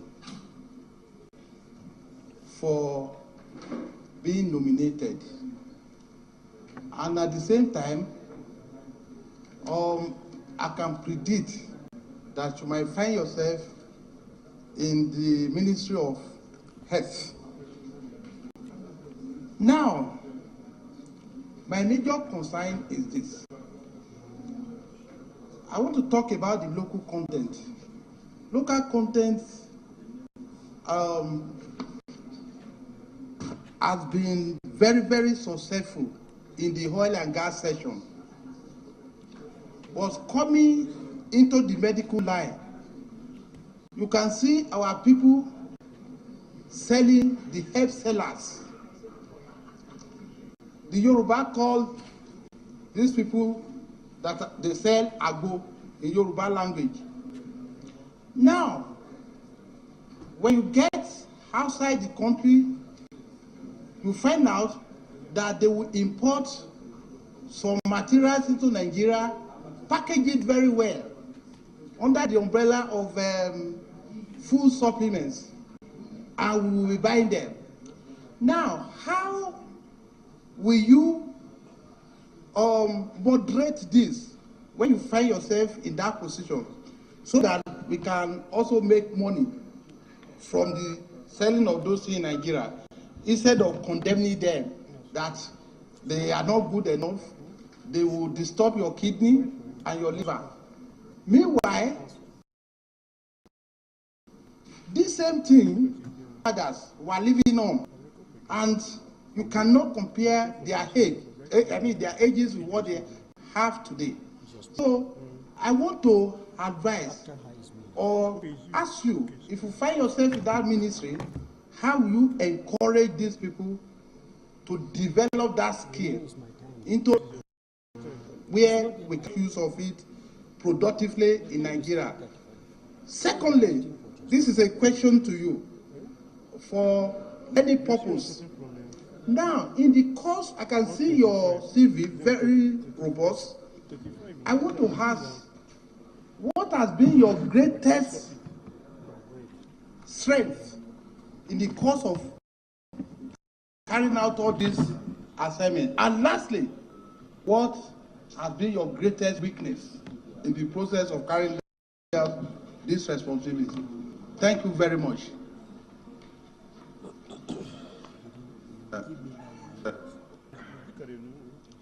Distinguished Sadiku.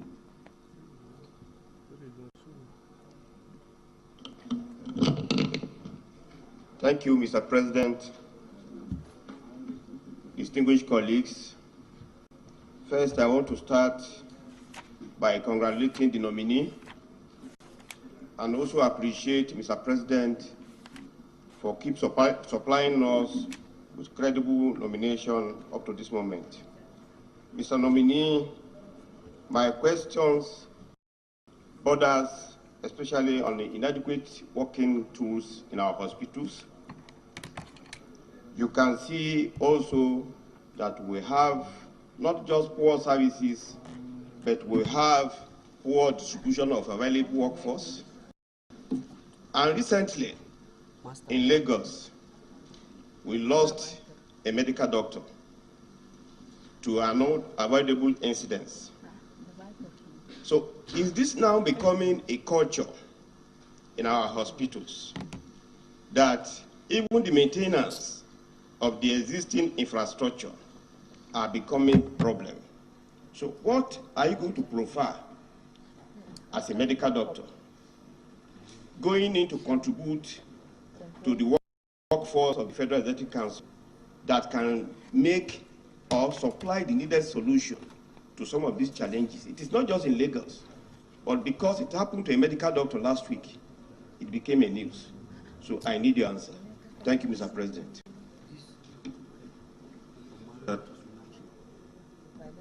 Distinguished Senator Tony Way. Thank you, my President, sitting at chair. Distinguished colleagues, my name is Dr. Tony Nwoye, representing the people of Anambra Central District. Let me start by thanking Mr. President for appointing this man, a colleague of mine, senior colleague of mine for that matter. And let me thank Mr. President sincerely that this year marks, or this section marks, a departure because of the very fact this is the cabinet that has the highest number of doctors, if they are confirmed, from what I read. But I have a question, two questions, simple. Dr. Salaku, knowing fully well, having read your resume, knowing fully well that your own brother, Professor Olukoya Ransom Kuti, of the blessed memory, was adjudged as one of the best health ministers Nigeria has ever produced. This man built our health system around the primary health care system. And he instituted the National Primary Health Care Agency in 1988. That was the year he launched it. And used 52 local governments in Nigeria as a model to test run it. And today, our primary health care is not only built on that, but is deteriorating every day. What are you going to do if by God's grace this Senate confirms you and the minister assigns you portfolio as either health minister or minister of state, what are you going to do to revamp our ailing health sector, and also to recognize universal health coverage, which is a global issue, vis-a-vis bringing that model, that initiative, Professor Olukoya Ransom Kuti of blessed memory brought, so that we can go near achieving him. That is number one. Number two is that if you are confirmed as a Minister of Federal Republic of Nigeria and you assign the portfolio of Minister of Health, either as Minister of State or as the Cabinet ranking, which is Senior Minister, what are you going to do about the drain? What I'm asking about global brain drain, that when we're in medical school, we used to hear that young doctors will travel to London, Germany, America, Saudi Arabia to look for greener pastures. But these days, professors, consultants, medical personnel, pharmacists, even PhD people who have PhD in pharmacy, nurses, midwives, consultants of different degrees, optometrists, and other medical, very senior ones, still travel abroad, abandon our country to look for greener pasture. What are you going to do to stop this ugly trend? Thank you, Mr. President. Distinguished Senator Benson Ebowe.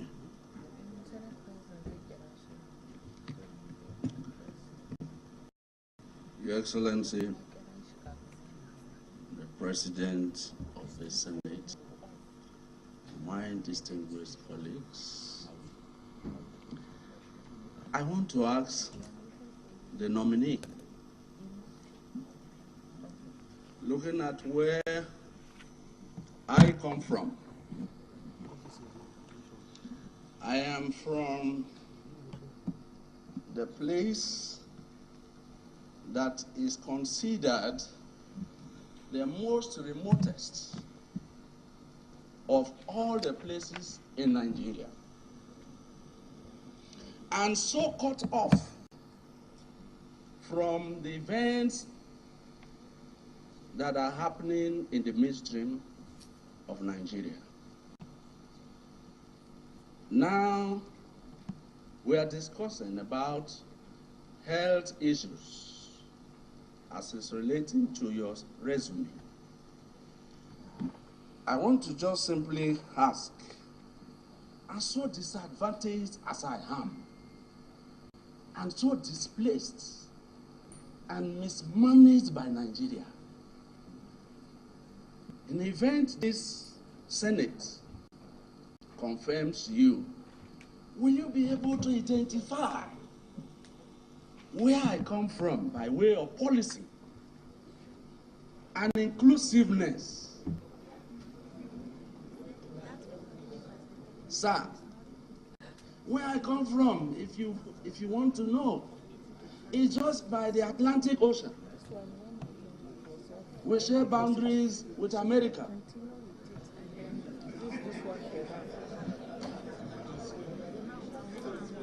We share boundaries with America, but very far from America.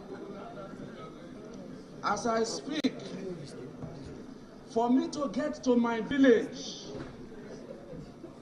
I have to be covered under waterproof on a speedboat before I get there. Just this morning, I had a phone call from a woman that was delivering and could not deliver. And they have been trying to bring her in and work. And that will amount to 1 hour, 30 minutes before they will get to Yenamwa. This is what we suffer. How will you be able to attend to these issues in the riverine where I come from? Thank you, Mr. President. So that I will be very close to me.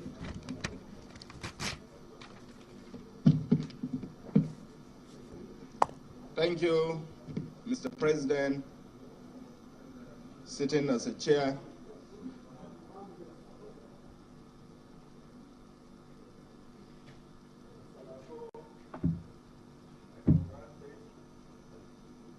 Use your mic, please.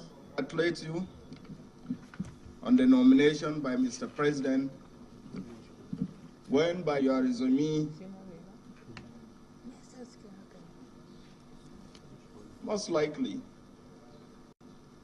when you are confirmed by this distinguished Senate, you might be taking care of or you will be leading in the health sector. Question to you is simple. I've had the opportunity to chair the immunization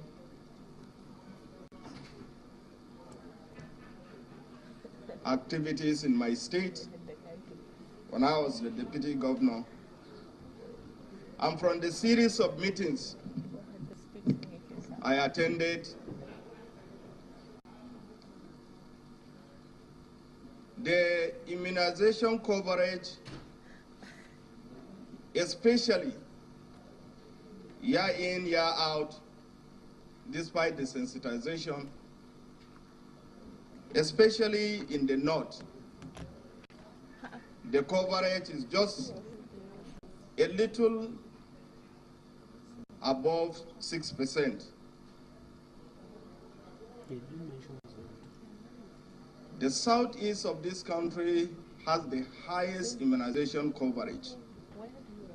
When you are confirmed by this distinguished Senate, that's the southeast has about 40%. And you can imagine in the north, we have less than 10% of the immunization coverage. When you are being confirmed, eventually, if you are confirmed by this distinguished Senate, I want to find out from you what policies or what actions are you going to take in order to ramp up the immunization coverage across the country. That is one. Number two, Gavi is the global action on immunization. And as you are aware, all the states, the 36 states of the Federation, they are participating. They are stakeholders, and we contribute year in, year out. But however, we have problems in the procurement policies or in the procurement activities and procedures by Gavi. One of the challenges is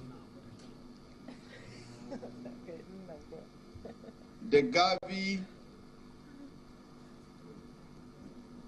don't, in most cases, sit down with the states that are concerned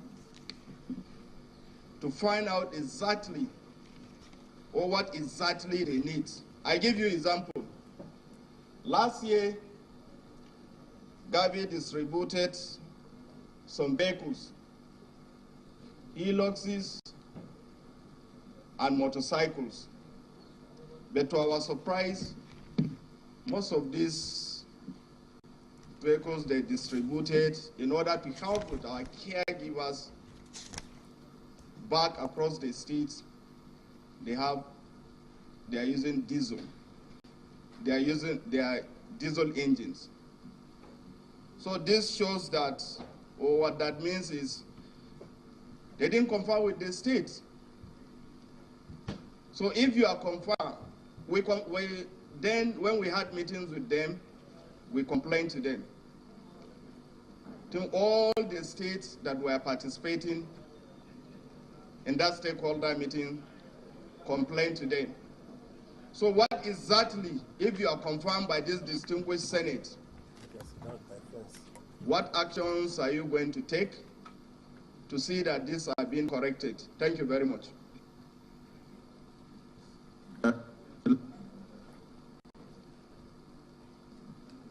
The last question, Senator Benga Daniels.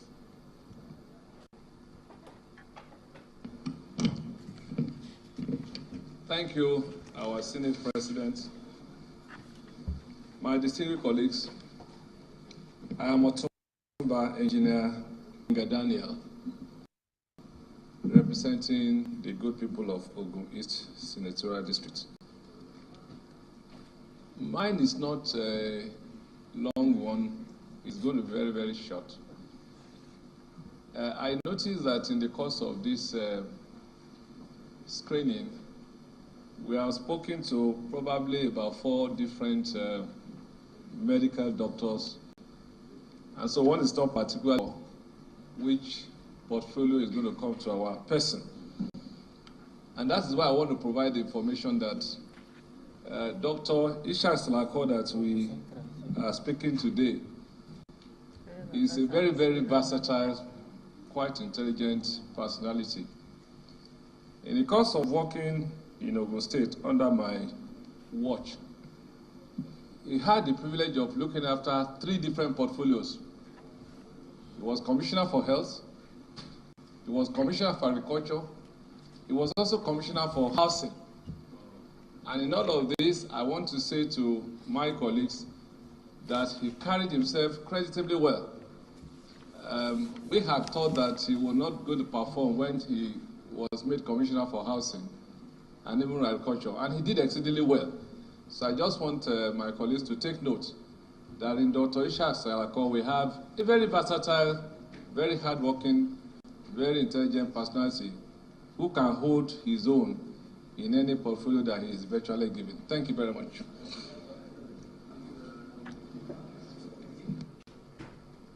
Mr. Nominee.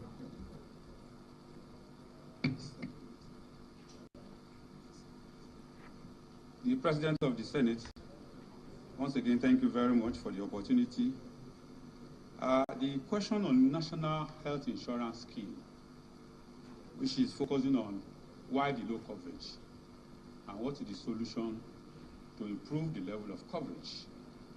First, I think the 9th Senate have given us one solution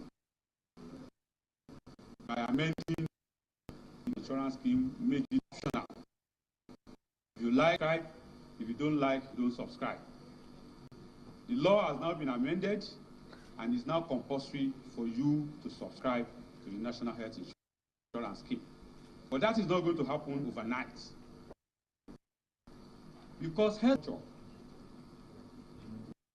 it is something that it is part of our culture, which means that we must spend time on advocacy, on enlightenment, so that people see the benefit of subscribing to health insurance.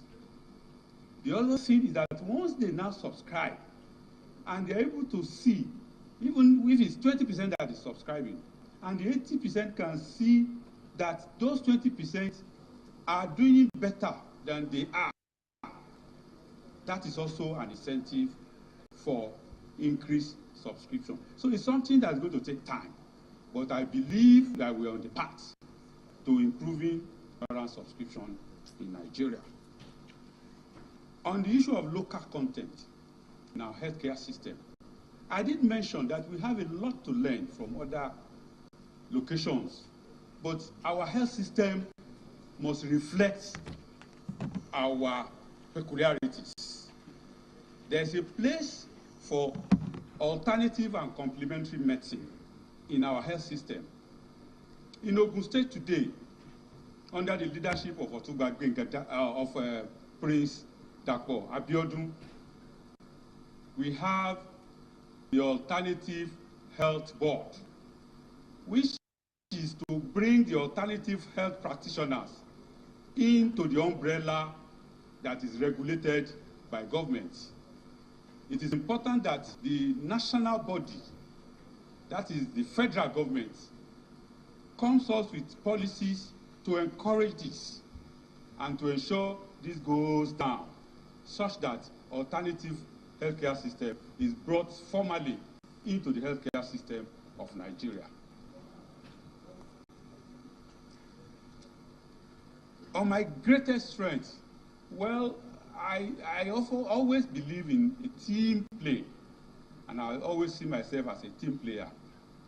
each place that I've had the opportunity of working, whether civil servants or colleagues who are not civil servants, I've always had the privilege of working amicably in a team manner with everybody, which has helped us a lot in achieving our objectives. On brain drain. Well, brain drain is a very, very big problem in Nigeria. There's no doubt about it.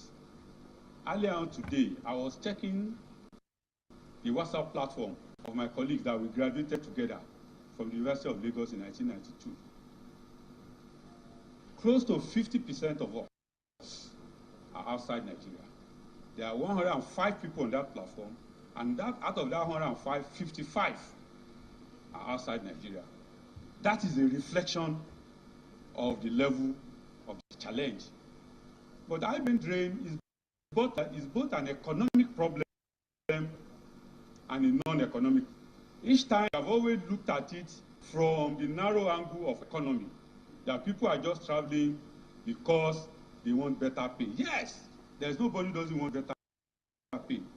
But job satisfaction, the environment that you work, the equipment to work with, is also a very important element in encouraging people to leave the country. I believe in tackling the brain drain issue, we need to look at that. Again, we need to also inculcate more the spirit of patriotism from medical schools, from training, because Nigeria invests a lot in the training of medical professionals. For example, I've had to pay my way through medical school. I'll probably be just finishing paying the loan. But most of us, we go through medical school almost free, which means that there has to be a system, there has to be a policy, not necessarily forcing people to stay, but encouraging people to stay. I believe that that's how the ways we can approach the issue of brain drain. On primary health care, the cornerstone of our health care in Nigeria is the primary health care system. And if you look at the document of President Bola Ahmed Tinubu, his manifesto document titled Renewed Hope, you will see that the cornerstone of the healthcare system that President Bola Ahmed Tinubu wants to implement is with the primary healthcare system. I believe that what we need to do in Ogun State, as an example, under the watch of Prince Dapo Abiodun, one of the things that was done is to ensure that we do not necessarily go ahead building physical structures. Buildings do not deliver health care. You can build the greatest structure in the world. If you do not have the requisite professionals and the requisite equipment to work with, you will not achieve anything. So what it means is that in doing our primary health care system, first we need to structure our physical structures in such a manner that it serves the purpose that it's meant to serve.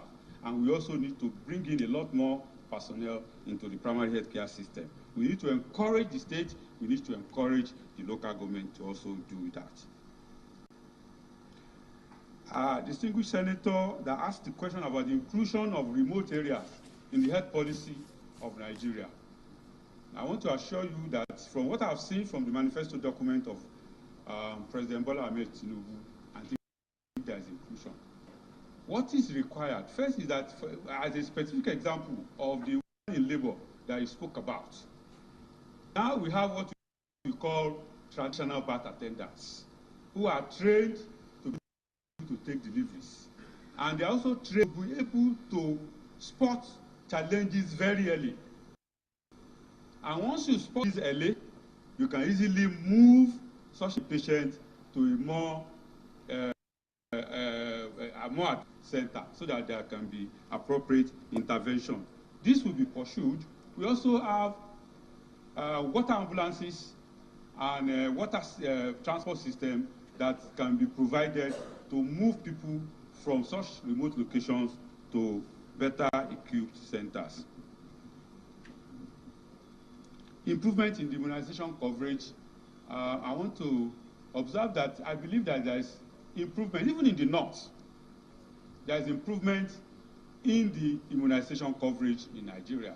And if you look at recent statistics, you will see that we are on the upward trends. Once again, immunization has a cultural aspect. And until we approach it from that cultural aspect, we bring in people that the grassroots people will listen to, bring in imams, bring in alphas, bring the people that they live with them, that they trust, who can tell them that our culture is not against this. Go and do it. We will continue to go on the upward trend. Thank you very much again for the opportunity, sir. For answering all our questions. You may now step forward and then courtesy and take leave of the Senate.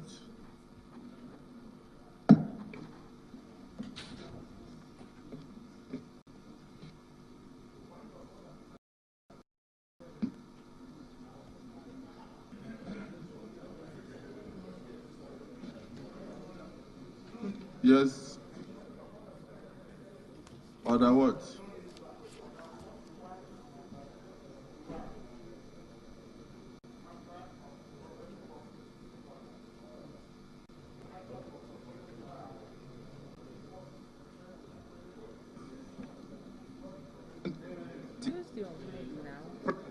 Shall refuse to allow the claim unless he is satisfied that the matter is definite and urgent.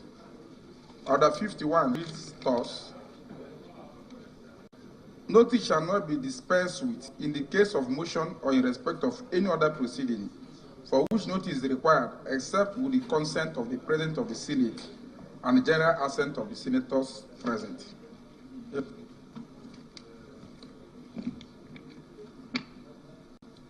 Distinguished Senator, if you notice, you need leave of the Senate before you can take this, but that will be at plenary. Well, for now, there is no mace, it's lowered, and there are strangers in the chambers. I want to appeal to you. This Senate, from the look of things, will not be able to conclude the exercise today, so we can allow you to take that motion as the first item on Monday. So you should please try and make sure the clerk, so get the motion, let it be on the other paper.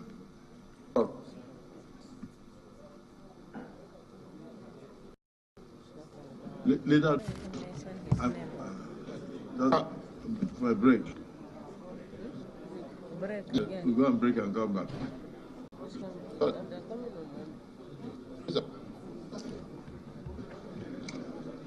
Mr. President, very distinguished colleagues, I will move that we go on a quick break for about 30 minutes so that we can come back to...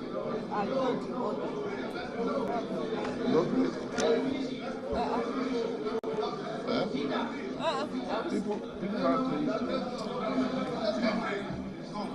to eat. Minority leader, a motion has been moved that we go on the break. Are you in support? Are you in support that we go on 20 minutes break to come back? Are you supporting it? Your job is to second the motion. Your job is to second the motion. Your job is not to correct the Senate. Thank you, Mr. Senate President and dear colleagues. My name is Darlington. I second the motion ably moved by of the Senate. I hereby second. Distinguished colleagues, a motion has been moved that we should have a 20-minute break and return here at exactly 5:30 to enable us to continue with business of the Senate, seconded by the minority leader. Those in support of the 25-minute break, say aye. Aye. Those against say nay. The ayes have it.